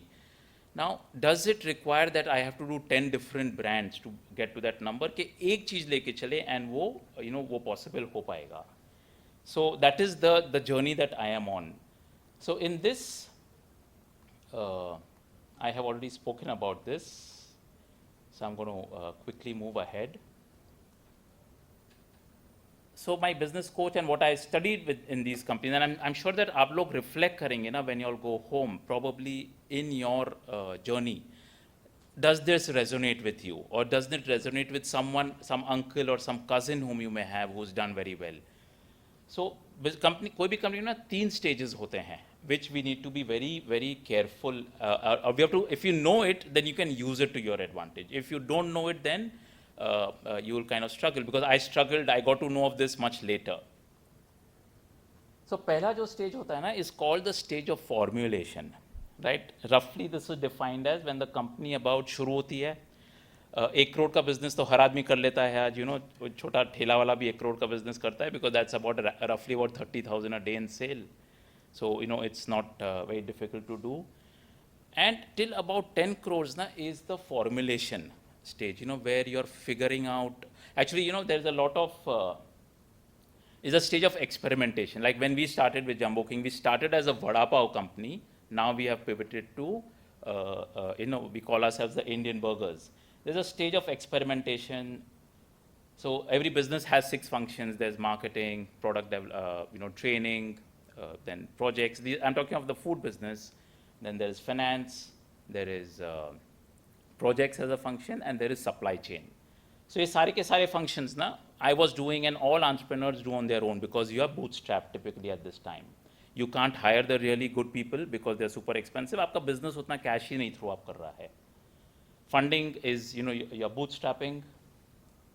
The downfalls, what I've called the pitfalls over here, is that there are financial constraints. You want to go faster, but capital is what is stopping you. And here the focus on Me Too products. So यहाँ पर ना I went through this journey where I felt नहीं यार बड़ा business करना है ना, शायद ये अमेरिका में हो पाता होगा कि एक ही चीज़ को लेके चलो and इतने बड़े बन जाओ. इंडिया में आपको एक और ब्रांड ऐड कर लेना चाहिए, because everybody around me seemed to be doing that. थोड़ा success मिला, because 10 crores is typically the point where the media starts writing about you, right? Jumbo King got the first media story when we were around this 10 crore mark. So you start feeling that, boss, I have to arrive in life. Paper में article आ गया, mummy को phone आ रहे हैं relatives से, कि आपका बेटा तो बहुत अच्छा कर रहा है. So, there is a lot of recognition which you're getting in your society. And you feel super smart, and you start getting into, how do I go faster? Because I have seen early success or seen some success. ये जो second stage है is the stage of concentration, which has been defined as the journey from 10 crores to 100 crores in the business.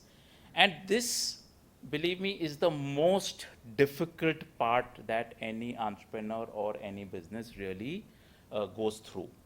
Because यहाँ पर आपको success मिल गई है, you feel that you already feel like you're the next Mukesh Ambani, right? And media is also saying it, and a lot of investors are chasing you कि sir पैसे ले लो, आप फटाफट से grow कर जाओ, because आप तो next Zomato, Swiggy बनने वाले हो, so you have to move faster.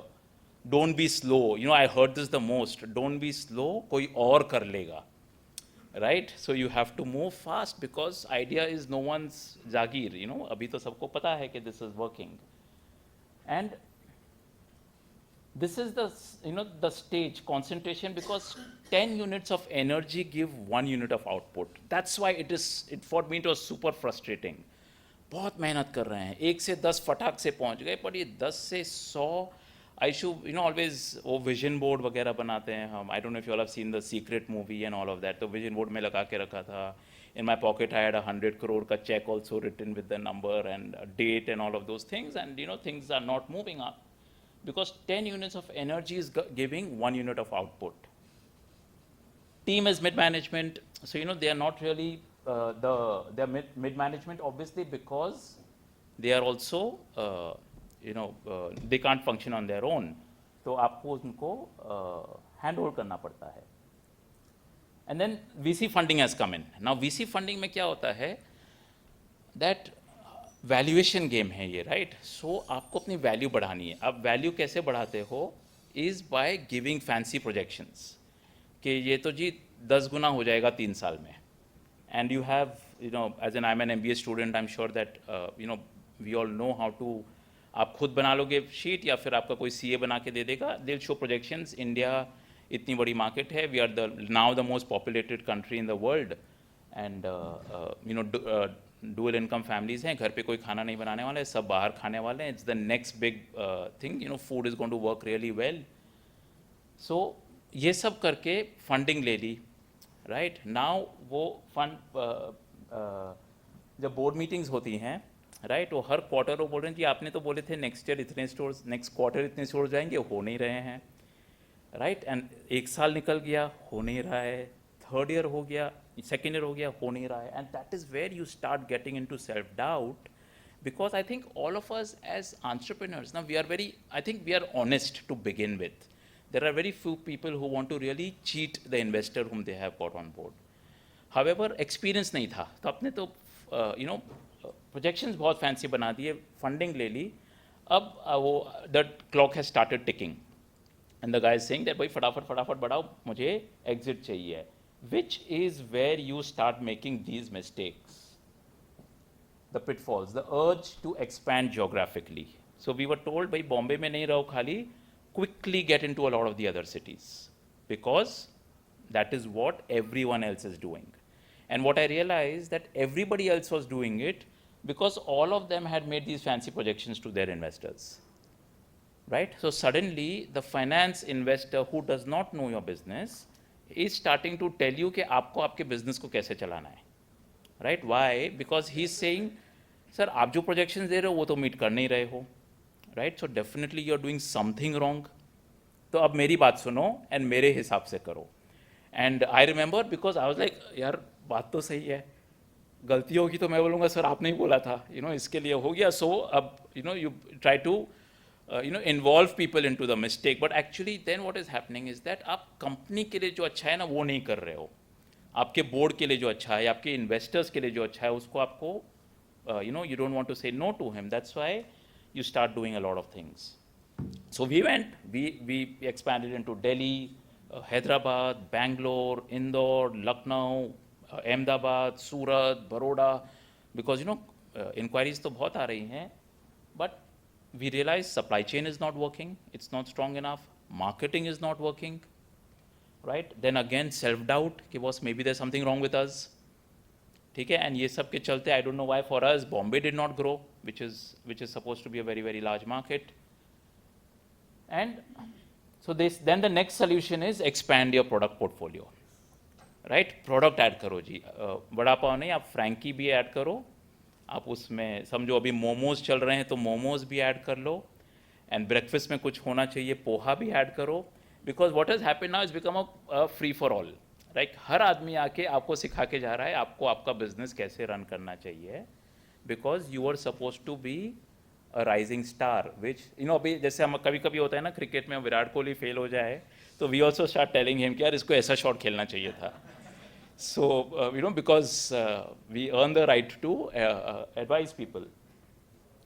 I'm calling this a pitfall because what my study about McDonald's, Starbucks, Subway, Domino's, all of these people was, ek cheez karo and keep on multiplying with that. And when they come into India, the same thing is working for them, right? India में आके उन्होंने कुछ अलग नहीं किया. But they already had a proven system in place. So that is why this is called the concentration stage. This is the real, वो जो बनवास हुआ था ना राम जी को, kind of, that is what the entrepreneur actually goes through over here. And it is tough.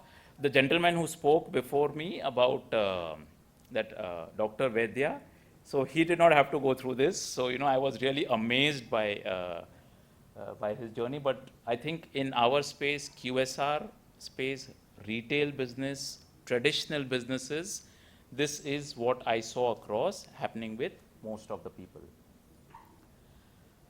So once, if you have avoided these two mistakes, by the way, it's very difficult to avoid them because pressure बहुत होता है, and मैंने ये दोनों mistakes की, गलती करके सीखा, and उसके बाद में, you know, I had to override my board and say that, boss, no, it is not working.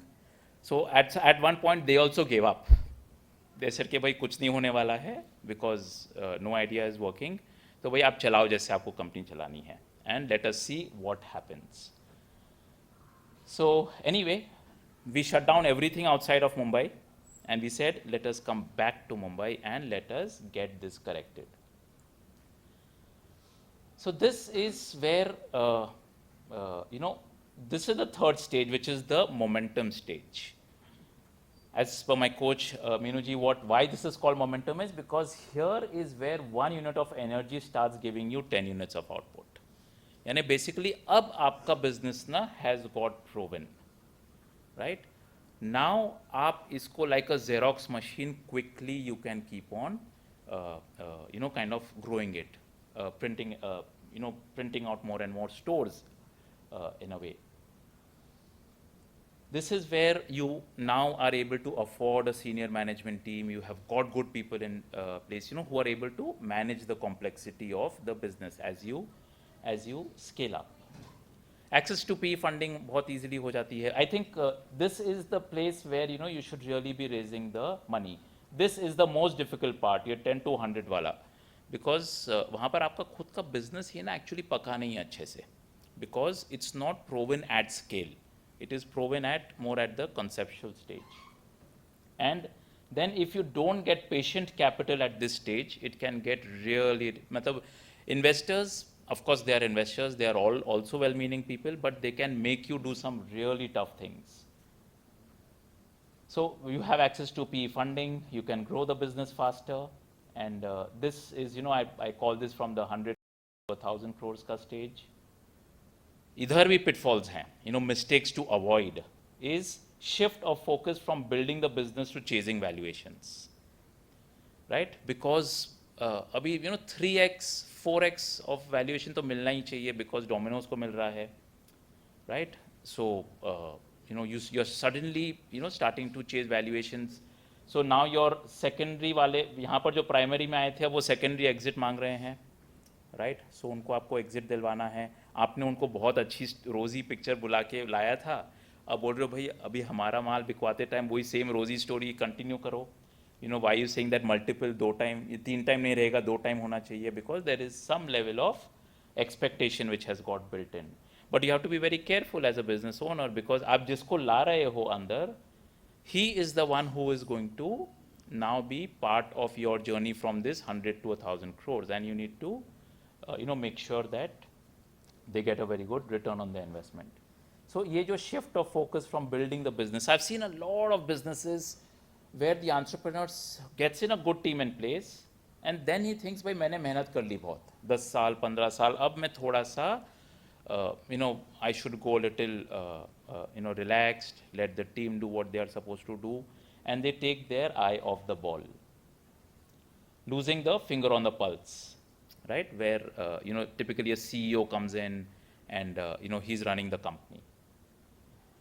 So avoid these things, and I think then what happens is, now the part where, you know, the really exciting part of India being such a large country. So like for us, for Jumbo King, someone asked me कि भाई आपको क्या लगता है कितने stores डालेंगे? So I say that Domino's का stated data available है that they are looking India as a market of 3,000 stores. So I say यार अगर Domino's 3,000 store डालेगा तो Jumbo King we should be able to put 10,000 stores because आप pizza शायद महीने में एक बार खाओगे, but a 99 rupee burger and Coke people are going to have at least once a week, right? So the market is much larger. Capex for a Domino's stores is about 75 lakhs to a crore. Jumbo King store डल जाता है about 25 से 30 लाख में. So even in a small city like Jalgaon, right? Domino's शायद एक store डालेगा, but Jumbo King वहाँ पर 3 से 4 store डाल सकता है. So what happens is a lot of the understanding of the business, starts to come in here. But I wanted to actually add one thing that with my business coach, Meenuji, so I said, that ये $1 billion game दिख रहा है, बहुत मजा आने वाला है. Now ये होता है, but how fast do you push the business? Right? This is a really important piece that I wanted to share over here is, if, so again MBA students, हम लोग फटाफट calculator निकाल के working चालू कर देते हैं. I said, if we grow at 60% CAGR, 60% annualized, so 100 से 1000 पहुंचने में 5 साल लगेगा. If we grow at about 26% CAGR, slower growth, we will take about 10 years to get from here to here. So some good years, some not so good years, 40% CAGR, about 7 साल में हम यहाँ से यहाँ पहुँच सकते हैं. Now the beauty of this whole thing is, because I am actually kind of going through this whole thing. The temptation कि बहुत fast grow कर जाओ. So for us to get from here to here, we have to be present only in 4 cities: Mumbai, Delhi, Bangalore, and Hyderabad. We don't need to open a 5th city, but the temptation is कि नहीं बहुत सारे शहर open कर लो, right? So I just feel that people actually make a mistake by opening a lot of those cities because marketing spends are really important in a business like ours. And I think for each one of you all in your respective business, you all will have to figure out what is the the finger on the pulse that is required to make it larger. And then वो 100 से 1000 भी होगा, 100 से 10,000 भी होगा. The world is your oyster literally, because you have achieved scale and build a business. And then that is when people will start saying, अरे McDonald's कर सकता है because वो McDonald's है. I am waiting for the stage appeal से हाँ Jumbo King वाले कर सकते हैं because वो Jumbo King है यार, अपने कैसे करेंगे? Because there is एक idea था उन्होंने ले लिया, and now there is what are the other ideas. While I feel India में कम से कम 10 ऐसे food brands बनेंगे which are going to become $1 billion companies, and we do hope to kind of go out and do that. And that is how I think we have a huge this Indian sentiment inside us. We do believe that we will quickly become the 3rd largest economy and then the 2nd largest economy, for which there have to be hundreds of businesses which get laser sharp focused on one thing and become really good at that, because that is how we will become so big. Why is it that so many brands come out of America? आप shoes में ले लो Nike, Adidas, food में ले लो, Apple, iPhone भी वहाँ पर बना, Tesla भी वहाँ पर बना. Everything is happening over there, and I would seriously recommend. There's this book called Focus by Al Rice and Jack Trout. Go buy this book and read it for your business. Get your next generation to read it, and I would be very happy to have discussions with anyone who has, who may have questions over there, because I think that is where the real future of massive wealth creation is going to lie, where our business grow bhi karte aur wo business paise bhi kamata hai, because it has been grown sensibly. So with that, I come to the end of this presentation. I hope I have added value. Thank you so much.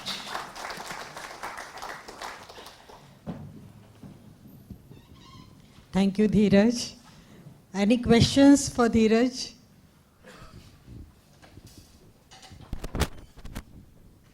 How are you? Good, thank you.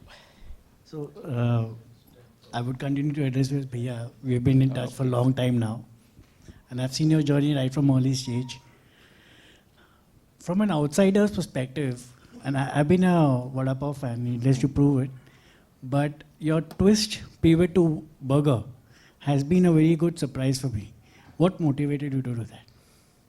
Okay, I think that's a wonderful question. What we realized is that Vada Pav ना, ये मेरे एक friend ने आके मुझे बोला था, he gave me this example जब ये insight मुझे आया, because मैंने 17 साल ना we were Vada Pav, we were fighting burgers.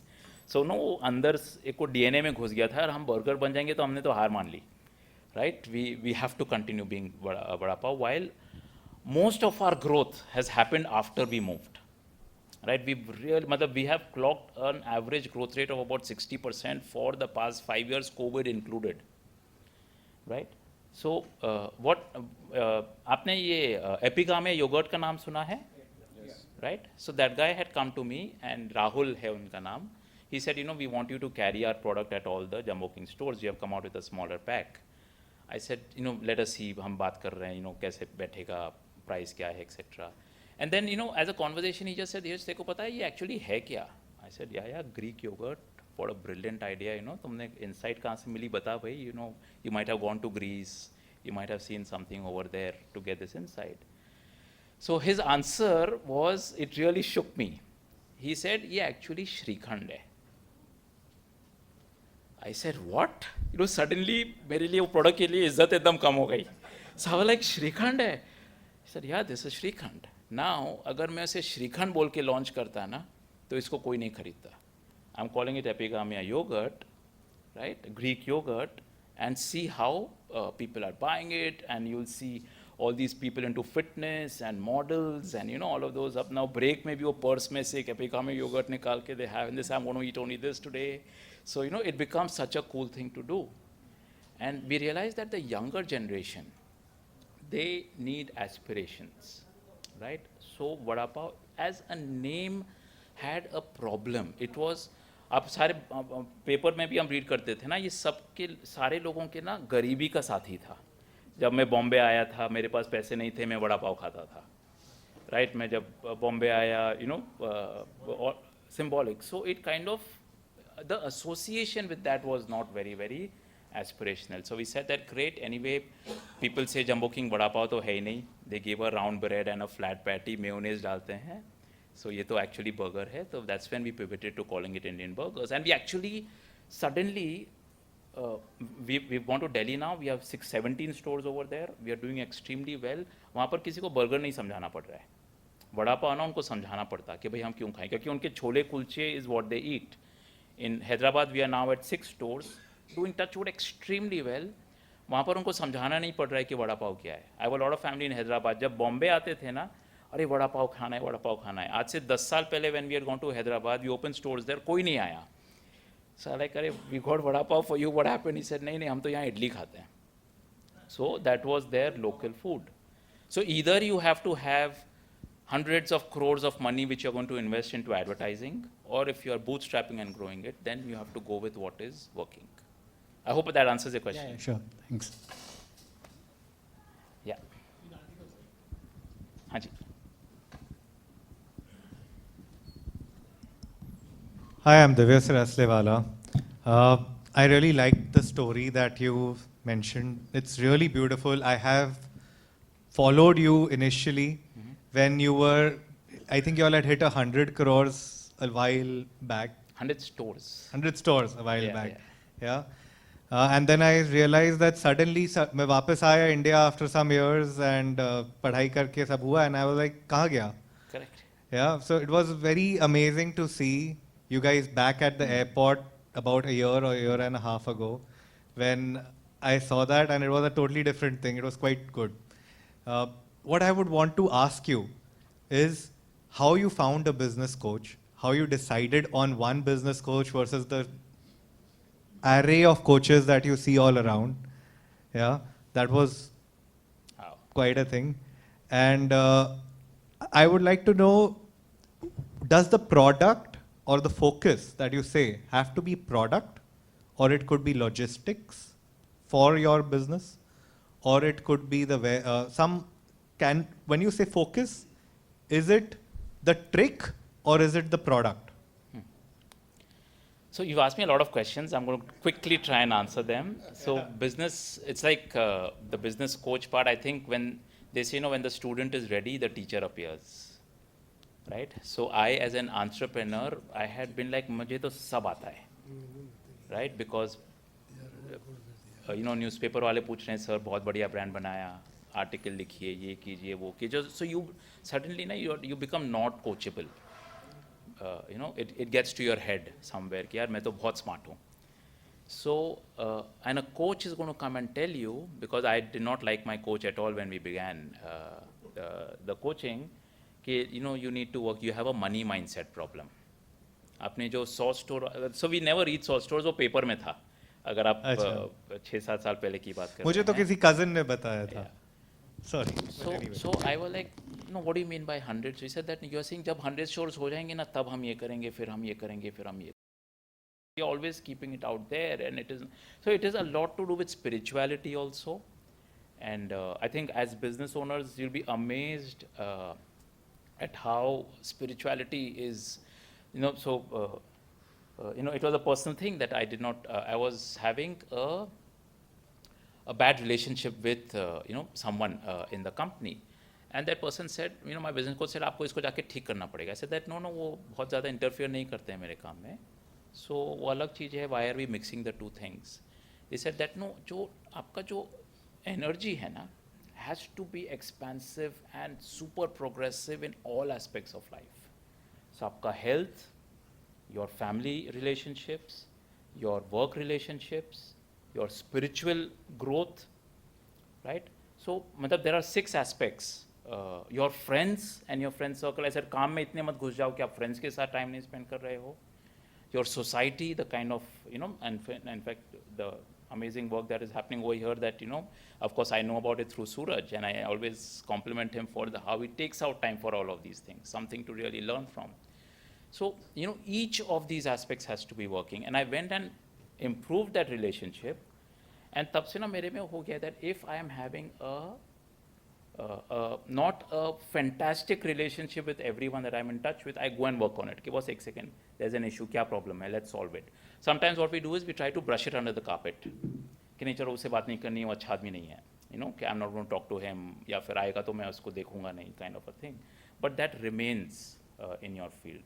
So a business coach, my business coach is more of, she says, इतने शर्मा के हिचकिचा के क्यों बोलते हो $1 billion कंपनी बनानी है? Be proud of it. तुमको शर्म आ रही है या खुद पे कॉन्फिडेंस नहीं है कि हो पाएगा तो बोलना नहीं चाह रहे हो, right? Do it and do it the right way. Create massive wealth for everyone around you, for all your team, for all your stakeholders, for all your franchisees, for all your suppliers. You are doing a fantastic job. Entrepreneurs are needed, and be an example for hundreds of other people.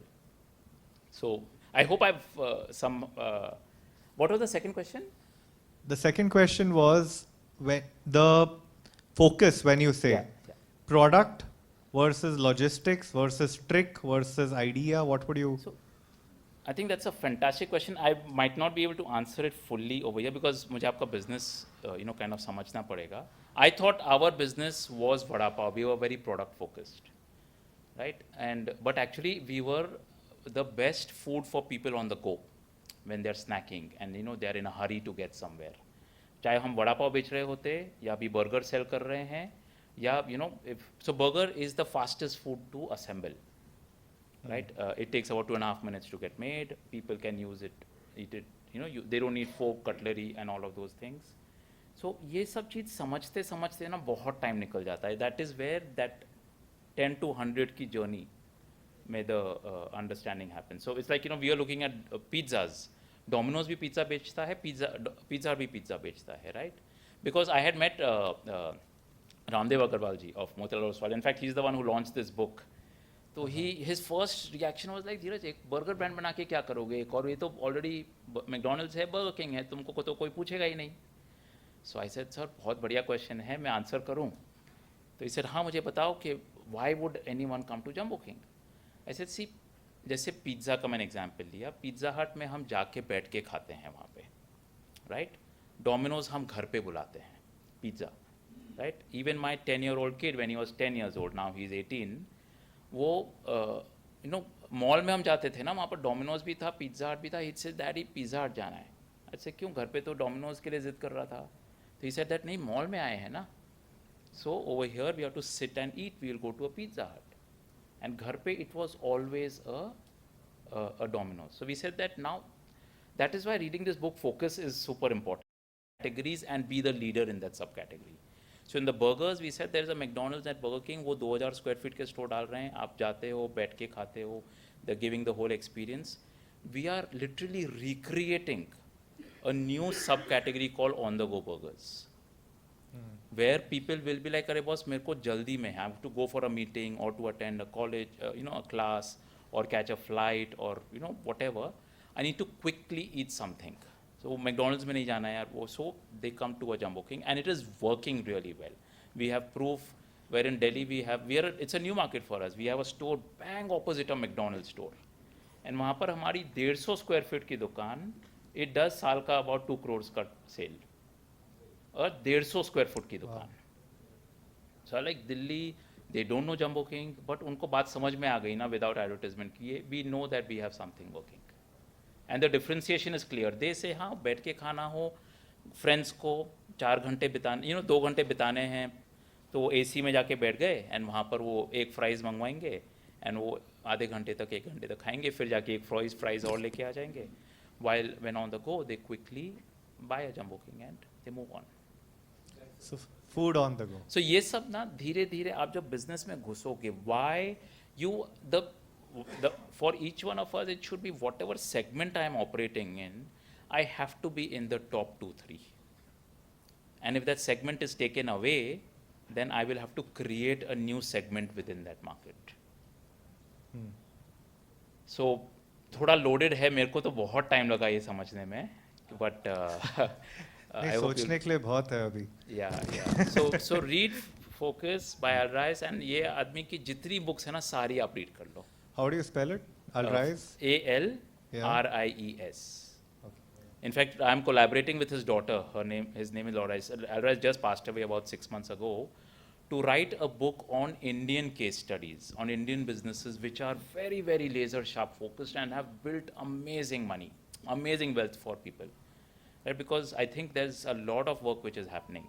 And ये narrative ना अभी शुरू हो रहा है, where एक चीज करो and be the best at it all over India, and then try and go all over the world, instead of trying to do 10 things. And so people say in the food business, I want to own a share of the stomach.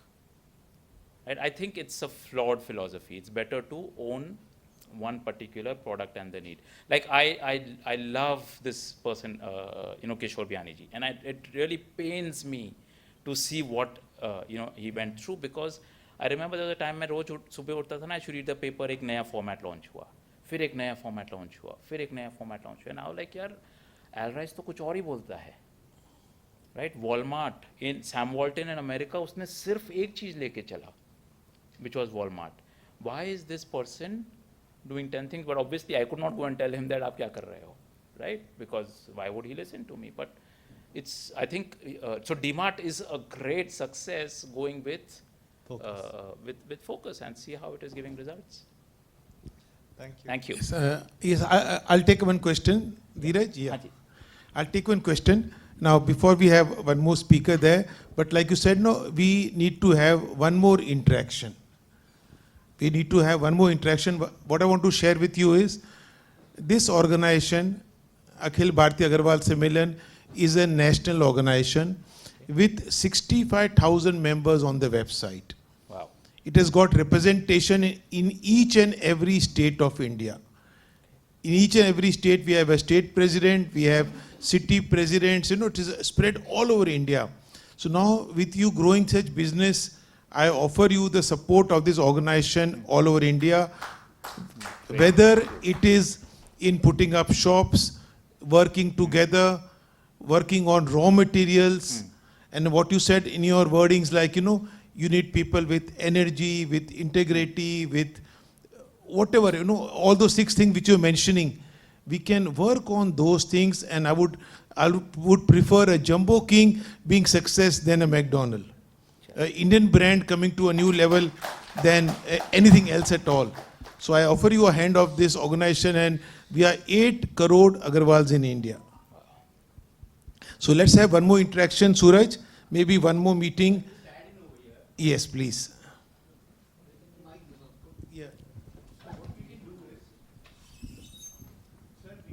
Webinar of his, wherein he can explain the franchisee model that he has, which is like very profitable.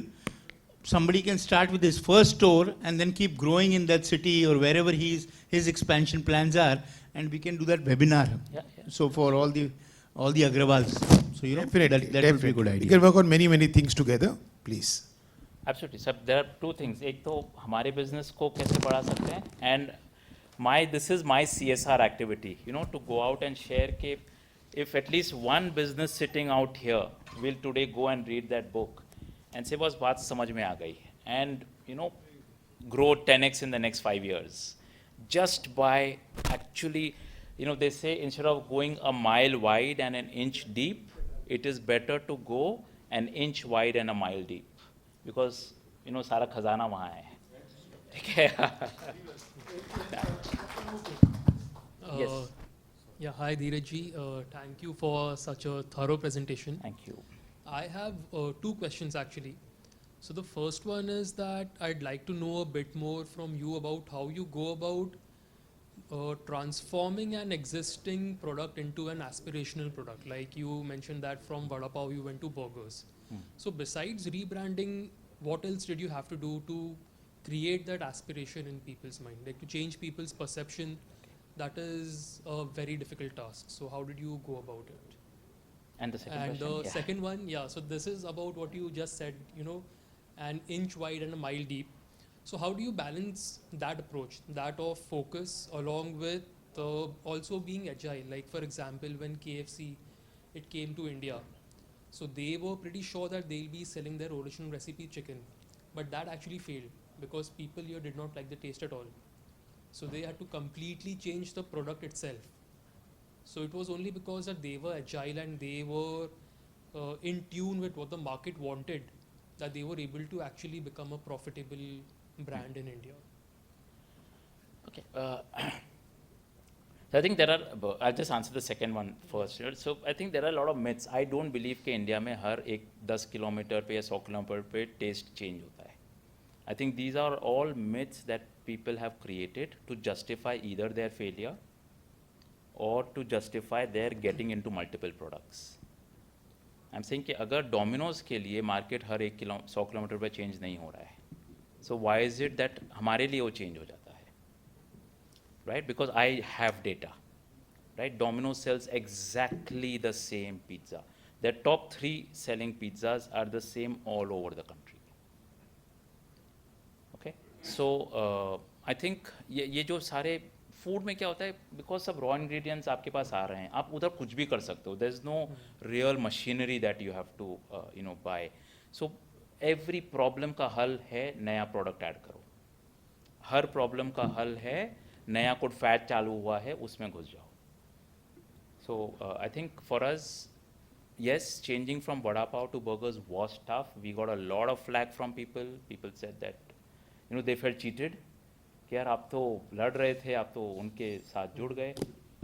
And but I think so the change was actually so easy. We had to, instead of plain buns, we had to add sesame seed buns. Instead of, you know, potato based garlic sauce, we got a mayonnaise based garlic sauce, and सब कुछ change हो गया. Actually फर्क सिर्फ उतना ही था. And so how do you position this against, let's say, Burger King or McDonald's? कि मतलब someone, let's say if we call it an aspirational product, why would someone choose X over Y? As I said, when the person is looking at sitting and eating, he chooses between a McDonald's and a Burger King. We are creating an entirely new category called on-the-go burgers. यानी Jumbo King तो 200 square feet के store ना हर नुक्कड़ corner पे आपको हर जगह मिलेगा. McDonald's, you'll have to go to the store. A Jumbo King will come to you. It's the convenience part, which is what we are really playing with. We make it so convenient, the person says कि बस grab and go, McDonald's कौन जाएगा? And like at Andheri station, we have a store right opposite McDonald's. We were really scared. And हमें ज़्यादा डर कब लगा? At Andheri station, I don't know if any of you all have gone there in the west, road है about I think 30 feet का road है, 30 या 40 feet का होगा. वहाँ पर they put up another store. Like बस अब एक तो संभाल लिया, अब ये दूसरे को कैसे झेलेंगे? That was how large the market was. Today in Bombay, that store of ours, only 200 square feet, is the third highest selling store in Mumbai city. Right, so we are like, and we do a lot of research. We ask our customers ke, we did this at Andheri metro station, Jammu King ke bilkul lag ke na there is a Burger King. So we told our marketing team कि यार हमारे 1000 customers से बात करो after they've eaten कि sir इधर Burger King था आप यहाँ क्यों आए? You know, why didn't you go there? Why did you come to Jammu King? And only record their answer, right? अपना interpretation मत लाना. And वैसे ही फिर हमने जाके 1000 Burger King के customers से बात की. You know, we made them pose as college students जो interview कर रहे हैं कि भाई आप Jammu King क्यों गए? आप मतलब Jammu King क्यों नहीं गए? आप Burger King क्यों आए? And the results were amazing. They said vegetarian burgers खाना है तो Jammu King की variety is much better. जिस दिन non-veg खाना होता है ना उस दिन हम Burger King जाते हैं. Service wise, Jammu King is much faster. So what happens is Burger King is not used to a 200 square feet store. Their team does not know how to run it that way. Their area general managers होते हैं, they have come and spoken with me that sir we are trying to get this 2.5 minutes time हमसे हो नहीं पा रहा है because our menu is more suited for a larger operation. I was sitting with the country head for, we were on the same flight and he turned out to be the country head for McDonald's. So I was just asking him कि sir आप ये 200 square feet के store क्यों नहीं डाल रहे हो? So he said that नहीं वो हमारा format है ही नहीं. We don't know how to operate that. We put up 2000 square feet stores because that is it's like, you know, Mercedes suddenly deciding कि यार मैं ना छोटी गाड़ी डालता हूँ. Right, भाई Mercedes छोटी गाड़ी नहीं हो सकती है. Right, so a Tata will always do very well in their space. So we need to know what space you're operating it and then completely rule that space because both the spaces are very, very exciting. This is where focus comes in. This is where focus is required to understand why is it कि हम बिना डरे McDonald's हो, Burger King हो, कोई भी हो, we go and put up our stores and focus on what we are doing. We don't worry about यार वो क्या करेगा, वो price गिरा देगा, you know, because we know, and then always be alert, never become arrogant, right? Keep on changing. We keep on innovating our own menu, right? So we, मतलब burgers का कोई सोचे, you know, when they're on the go, and that is the category that we want to keep advertising and keep creating on the go, burgers on the go, burgers on the go. You know, literally make it into a thing. And it's huge. But I'm saying, so if my fantasy is कि आप billion बनाएंगे, I'm not talking about valuations. मैं तो business की बात कर रहा हूँ, turnover की बात कर रहा हूँ. I'm like, boss, मुझे तो ये सामने दिख रहा है. We are focusing on metro stations, and so I said that यार metro stations में we have a very good connect. मतलब अच्छे से चल रहा है, दिल्ली भी, Bangalore भी, as in Hyderabad भी. So हमने थोड़ा सा research किया, and then we found out that over the next 5 to 7 years, India में 2300 metro stations खुल रहे हैं in different cities. So you're like, boss, there you are. ये रहा आपका 2000 नहीं तो 1000 स्टोर का फुटप्रिंट तो सामने, हमको सिर्फ बैठ के वेट करना है मोदी जी कब जाके उद्घाटन करें अलग अलग जगह, and we just go over there. It's like हर मॉल जो खुलता है वहाँ पर मैकडॉनल्ड्स होता ही है, हर मेट्रो स्टेशन जो खुलेगा वहाँ पर जम्बो किंग जाएगा. And then become a number 1 player in that. There will be people who will come. There will be a number 2, number 3. But just absolutely rule that. Be very focused on being an on-the-go burger. We should not put up sit-down restaurants. And try to, because छोटे-छोटे शहरों में ना वो मन करता है कि यार 500 स्क्वायर फीट का स्टोर डाल लेते हैं, वहाँ मैकडॉनल्ड्स तो अगले 10 साल भी नहीं आ पाएगा. बिकॉज उनका केपेक्स है 7 से 8 करोड़ का, तो वहाँ पर उनकी वाइबिलिटी नहीं बैठेगी. बट जम्बो किंग में तो 30 lakhs हमारी वाइबिलिटी बहुत क्विकली बढ़ जाएगी. Thank you so much. Thank you. I'm taking up a lot of time. Thank you, Dheeraj ji. Now we invite our next speaker, Mr. Shatul Gupta ji. Today he will explain to us the wealth I request creation. no one to go, please. Please, through no one to move. insurance. Last speaker, just 10 minutes more, please.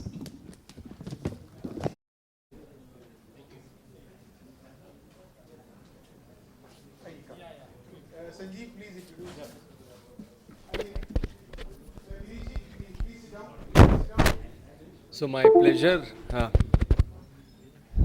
It is my pleasure to be introducing my friend Shatul Gupta. He will be speaking on insurance, and very much like how Apurva gave an appetizer on wills, he will be speaking about general insurance. इनका background में he has been with corporate till the year 2000, and for the last 20 years उन्होंने अपना profession and अपना खुद का ही practice कर लिया है. I've been to his office. He does it very, very well, very, very professionally. So I give to you Shatul Gupta. Thank you. So I'm just going to be very clear on what I'm going to talk. So first things first, as the topic was creating wealth through insurance, I don't create wealth. People like Anil and Dheeraj, they create wealth. आप लोग अपना wealth create करते हो. Business में wealth create करोगे, that's what is wealth.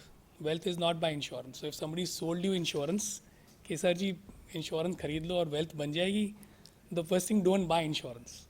So that's my first take, don't buy insurance. It should not be done, pushed to you to buy it. Okay. First thing is, that's the main thing. Now, where do I come from? I've been doing insurance for about 23 years. And why I started the business was, my brother was a frequent flyer, being in SBI Caps. He's still in SBI Caps as the group head of SBI. And I come from a family background of steel trading and various other industries. And तो क्या था कि भाई continuously fly करते रहो और करना क्या है आगे, सिक्योरिटी क्या है, बिजनेस में क्या कर रहे हो, फायर होएगी तो क्या होगा. So all that thoughts came about and insurance was one thing that came out के चलो लेट्स डू टर्म इंश्योरेंस. तो वहाँ से शुरू हुई कहानी of insurance. And today I am a very large player on both life and non life. So what is it that you should be doing and how should insurance be really looked for each one of you all? Quick, simple thing. Everybody buys insurance. How many people have been sold insurance? Let's understand that. You've been sold insurance. Sold insurance. You've not bought insurance. You've not bought insurance. So what is it? How do you use insurance to create wealth? Now where I come from in telling you is, use insurance to safeguard that wealth which you, your ancestors and the ancestors have created. And make that same insurance, make you use your wealth even better than where you can actually use it. Don't let it destroy. So we take a mediclaim for what? To prevent your wealth being destroyed for any medical expenses. I may be 100 crore person. I will yet go for a mediclaim and I'll ask the doctor, cashless hai ki nahi hai? That's what I'll ask the doctor. That's the first thing. So a good medical is where you come about it. So how you use insurance to safeguard wealth is exactly the point. Okay. Now how many of us have companies over here? Private limited companies, or most of us. How do you all take out money from your company? Salary? So how else can you make your money grow better with an insurance strategy? Have you ever thought of it? That is something we specialize in. Making use of insurance to make your company make you pay better ways and making it a much more efficient ways. So again, using insurance for a different strategy. Don't get sold on saying, sir, ye le lo, 6% guarantee mil jayega, lifetime income ban jayegi. Those are all, let's say, they are all mis-sellings. And that's where I stem my business on. And today where I come from is I've never sold these kind of strategies. We've always got clients who understood where we come from, in corporates, in individuals, in every industry possible. So for me, insurance is a solution. As what everybody said, use it as a focus, and what Dheeraj just said, take one thing and go with it. I use insurance as a solution and a strategy to be used, not as a product sold. So somebody says, you don't do mediclaim? I say, I do mediclaim, but do you really require it? Let's look at it backwards. What is the value? 10 lakh kafi hai. I mean, I don't think 10 lakhs is good. I think a 1 crore policy is also not good. A 5 crore also is good. So do I need just a local policy? Do I need a global policy?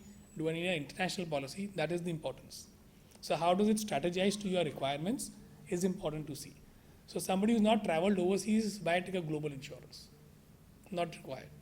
So that's how you start working on why insurance strategies. And that's where I come from is, you have to pick on ideas. You have to pick on the same product. The same term plan can be taken as a key man, as a life cover, as a security, as a pledge towards a banking guarantee for yourself, can do for 10 things for you. So how do you look at it? is each one to his own. And that's where when I meet people, I service some of the largest families in India. A few of these Forbes 50 companies in India are also my client base. I work with the promoters, I work with the corporates, and also individuals. My smallest client, I don't distinguish. My smallest client is a person who pays me 5,000 rupees a year. So client is a client. And I started the business with my first client who gave me 10,000 rupees. And that same client today has a policy which is worth about 100 crores. So that's how it starts. So you never define insurance as a product sale. So again, go back, see the amount of policies you got. If you got 100 policies or a family, sit back and see how many policies do you really require. We have gone about telling people cancel all the policies and just take one single policy. Be it a ULIP, be it a traditional plan, or be it anything. Now, how can you use these products to build larger corpuses of wealth? More than happy to discuss it on one-on-one, because it's not one for all. Everybody has a different requirement, and that's what I come about doing, is sitting, spending time. I mean, while I have a team, but I actually meet everybody. Yes, it's not a scalable business, but then this is something which I see myself as giving value than just selling a product. So yeah, that's it. So if you need anything on insurance, I love it as a product. It's like very passionate to me. And I love selling it to people who understand it rightly. And I'm saying I've not done a single mis-sell till now. I don't do kickbacks. If people say kickbacks, I don't do kickbacks. For me, it's not the commission. So if somebody says commission kickback milta hai, so I said, boss, ye product hai, aap kisse bhi kar lijiye, but do this and come back. That's all it is. That's the way it should be done. And if you can get no service, then come back to us and pay us service charges. That's all it is. So if somebody says, I'll give you commission to do a product, just think of it logically. You can do it online also. If everything can be done through a commission, then why go to a doctor? You need to have an advisor. And yes, please ensure you have a good advisor for all your insurances, wherever they are. It is not something a DIY, do-it-yourself strategy, because he's the only one person who will know when something happens to you. If something, everything is done on your own, then everything is on your own. Then why go to anybody? Why go to a doctor for a dentist? Why go to a heart specialist for a heart surgery? Just take a plier and pull a tooth out, you'll do your job. That's the way I believe in it. So ensure you have a good person working with you, and he is also going to work for you, not just work for the commission and not see you thereafter. That's from me. Anything else? I'm more than happy. My numbers, I can share my numbers with you. Reach out to me if you just need a guidance or some kind of help. I'm always here to help you guys. Thank you.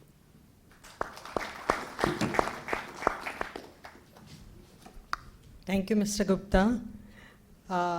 I would like to invite Anil Murarka ji. Just 1 minute. Before he comes, I'll just add one thing.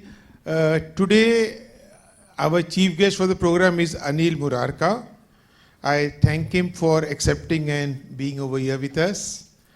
Anil Murarka is the managing director of Mirachem Industries, making specialty chemicals for textiles. Not only that, he is a very great philanthropist. If you go to his Facebook and see, he does so many things, it is absolutely unbelievable. And he has got a lot of interest, whether it is in student welfare, education, nature, and whatnot. So I invite him to speak to us for a few minutes.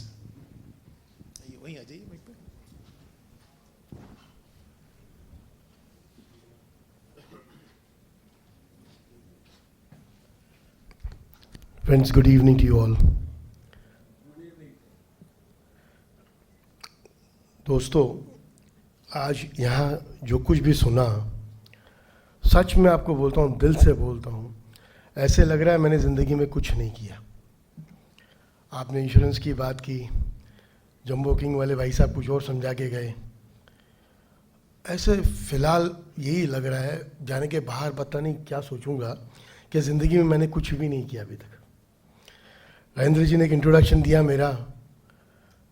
Rajendra ji, I think I have got a long way to learn so many things in life. It's purely Latin and Greek. To be honest with you all, Ashok Goel is sitting right there, a friend of mine from school days. This man who talks to you before you right now, a backbencher, a hooligan, a spoiled brat, ये सब नाम से teachers मुझे बुलाती थी उन दिनों. I'm not kidding, I'm honest.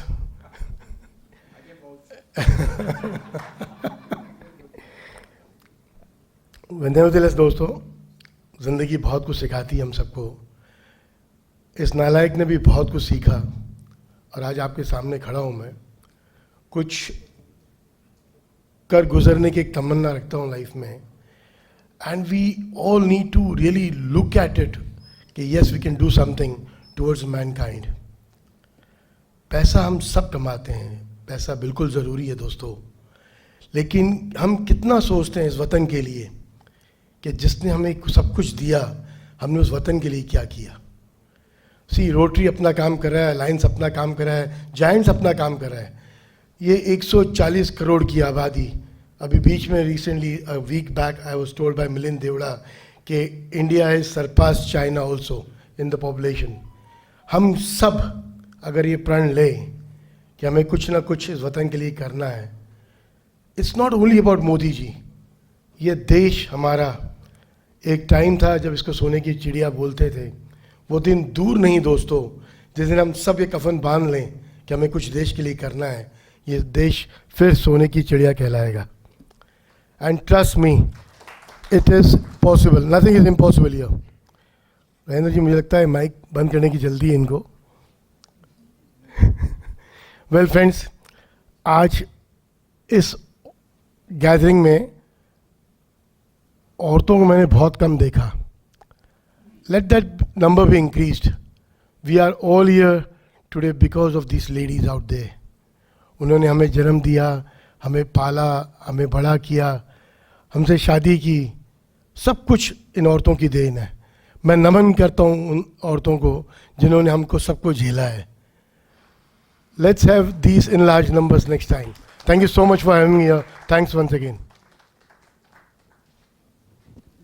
Thank you, Anil ji. I'll just take 2 minutes to speak to everybody. जैसा आप देख रहे हो कि under this organisation Akhil Bharatiya Agarwal सम्मेलन हम कई चीज़ करना चाहते हैं. मैं हमारे बीच में महेश बंसीधर जी है. महेश जी एक बार खड़े हो गए. महेश बंसीधर जी हमारे अखिल भारतीय अग्रवाल सम्मेलन थाना कमेटी के चेयरमैन हैं. मैं बम्बई का हूँ, ये थाना के हैं. तो thank you for coming all the way from there. ये संस्था के अंडर हम जो अपॉर्चुनिटी दे रहे हैं, want to work with everybody. We want to solve all the problems of the community. I request everyone to come forward. हम आज ये संस्था तो भले 40 साल पुरानी है, लेकिन बम्बई में 10 साल से हम सबको साथ में जोड़ना चाहते हैं, साथ में मिलके काम करना चाहते हैं. Whether it is children marriages, whether it is going on tours together all over India where we have not gone, whether it is taking people who can not go alone for tours together, whether now we started this business, third time we are doing this programme, calling such speakers. आज अनिल जी ने कहा, it is we are all amazed कि ऐसे चीज़ हो रही है. अपने बच्चे लोग को चाहता हूँ कि आगे आइए, सुनिए. I would like to thank Suraj for getting such speakers. So ऐसी अपॉर्चुनिटी कंटिन्यूस देते रहेंगे, but please keep coming. Without your presence, your support, we will not be able to do anything. I also invite everybody who wants to come forward to be part of the closer committee. We are not only doing this, we are doing many more things. Who wants to give little more time, few hours more in a month, you can be part of the closer committee, more interaction. It's not only business.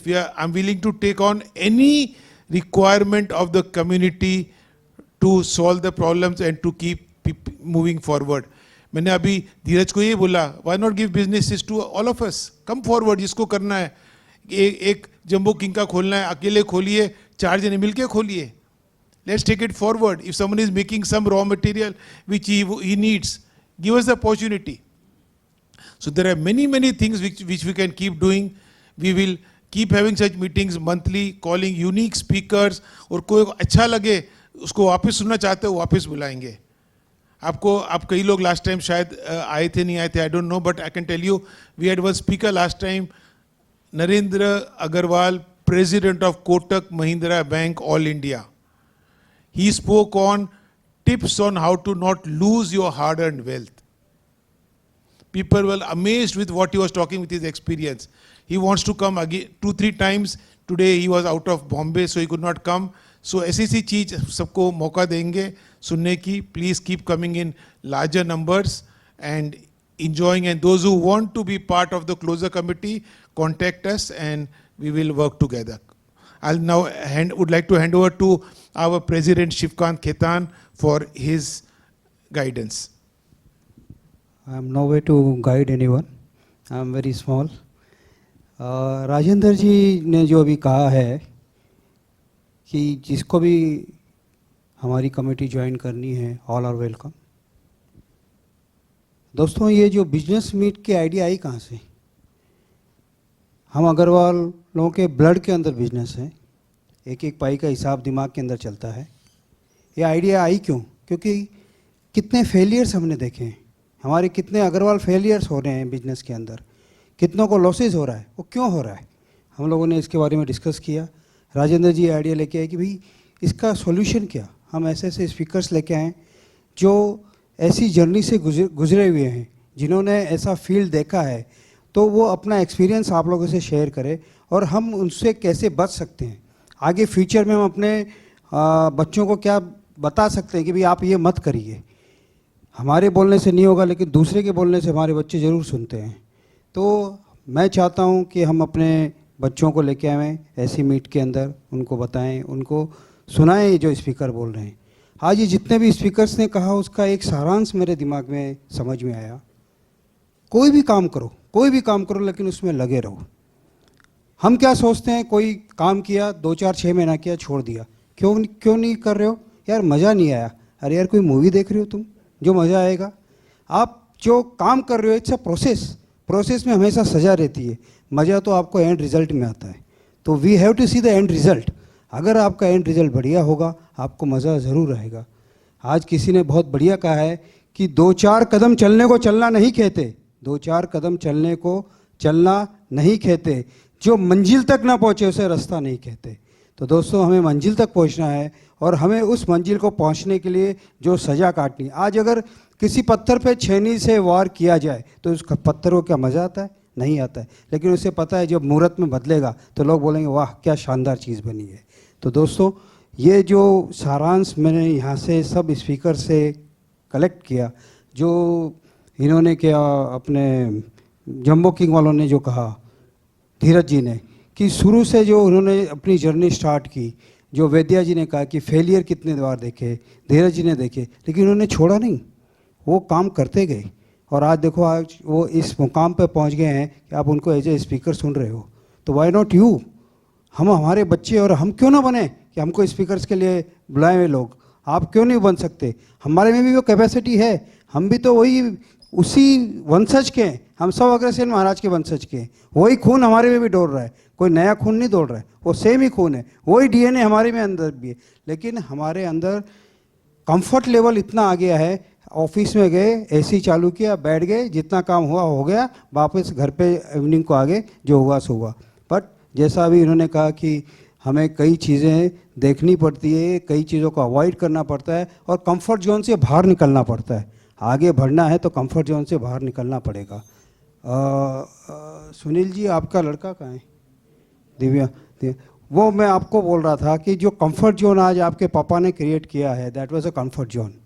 आज आप इस मुकाम पे पहुँचे हैं कि जिसमें already, not you but most awfully, मैंने भी जब टेक ओवर किया था फादर का business, we were in a silver spoon. लेकिन जब तक हम अपने कंफर्ट जोन से बाहर नहीं निकलेंगे, हम कुछ नया करके दिखा नहीं सकते. आज आपके फादर से बात हो रही है, बोले मेरे तो ये जो चालू बिजनेस से बंद करना है. अरे बोले यार, इतना करोड़ों अरबों रुपया कमा रहे. बोला नहीं, मुझे इससे 10 टाइम ज़्यादा कमाना है. जो सेम मुझे वो बात सेम पिच पे लगी जो अभी उन्होंने कहा धीरज जी ने, कि भाई अगर आप को कोई बिजनेस कर रहे हो, आप 2%, 4%, 10% कमा रहे हो, लेकिन आप 50% कमा सकते हो. Why not do some new experiment.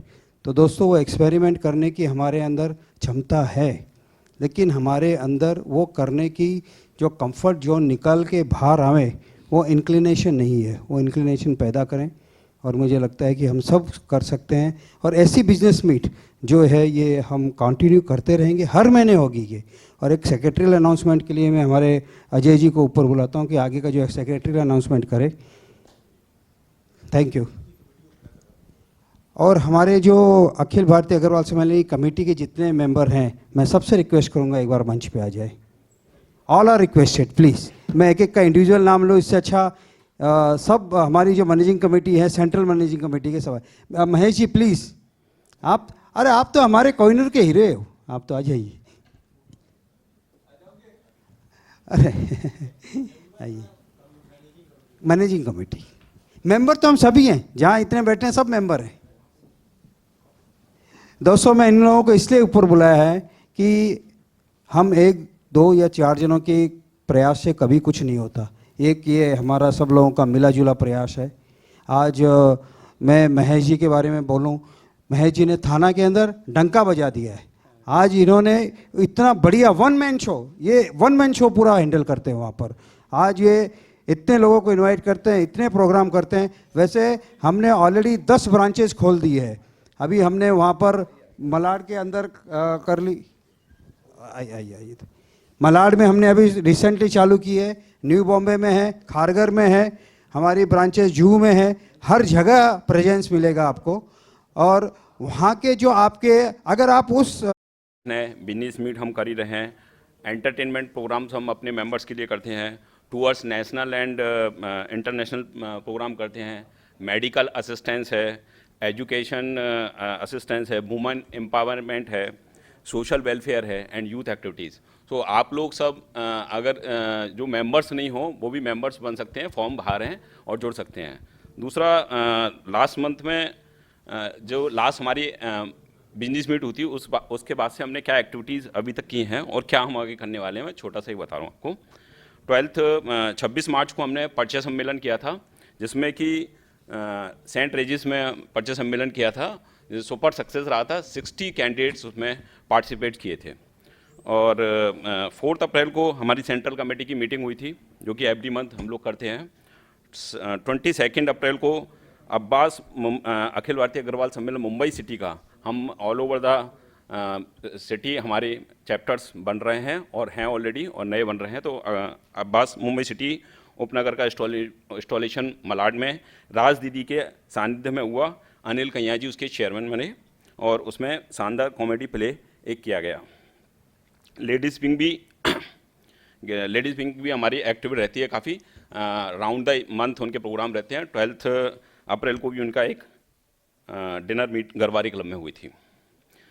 हमारे अपकमिंग जो प्रोग्राम्स हैं, 7 मई संडे को 7 मई संडे को film division centre visit at pader road हम लोग करने जा रहे हैं, जिसमें कि 2:30 बजे से 6 PM तक हम लोग देंगे। उसमें ज्वाइन कर रहे हैं, आप लोग भी उसको अटेंड कर सकते हैं। 10 जुलाई संडे को हम अगला नेक्स्ट परिचय सम्मेलन कर रहे हैं। Thank you. फिल्म रीजन के लिए मैं एक ऐड करना चाहूँगा। इसके अंदर विद स्नैक्स हमने वो रखा हुआ है और फिल्म रीजन में ये दिखाएंगे कि ये फिल्म एरा जो चालू हुई बॉलीवुड के अंदर, अपने इंडिया के अंदर, शुरू से लेके अंत तक अभी तक जो चल रही है उसका पूरा एग्जीबिशन है और काफ़ी अच्छा उसके अंदर वो किया हुआ है, जो गवर्नमेंट की वो बनाया हुआ है। तो उसके अंदर हमने बहुत लिमिटेड लोगों को रख रखा है, क्योंकि ज़्यादा वहाँ पे क्राउड ले जा नहीं सकते। तो जिस किसी को भी जुड़ना हो, हमारे सुरेंद्र जी और गिरीश जी हैं जो इसको देख रहे हैं, आप लोग इनसे कांटेक्ट करके अपना नंबर या इनसे डिटेल्स ले सकते हैं, या आप मेरे से या अजय जी से, राजेंद्र जी से ले सकते हैं।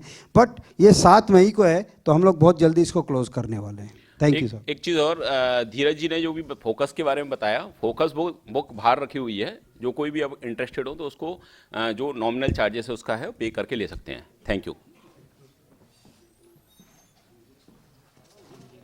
आज सभी लोग यहाँ पर आए और अपना कीमती वक्त इस बिजनेस मीट को दिया, उसके लिए तहे दिल से धन्यवाद। आगे भी सहयोग बना रहे इसकी आशा करते हैं। जय अग्रसेन।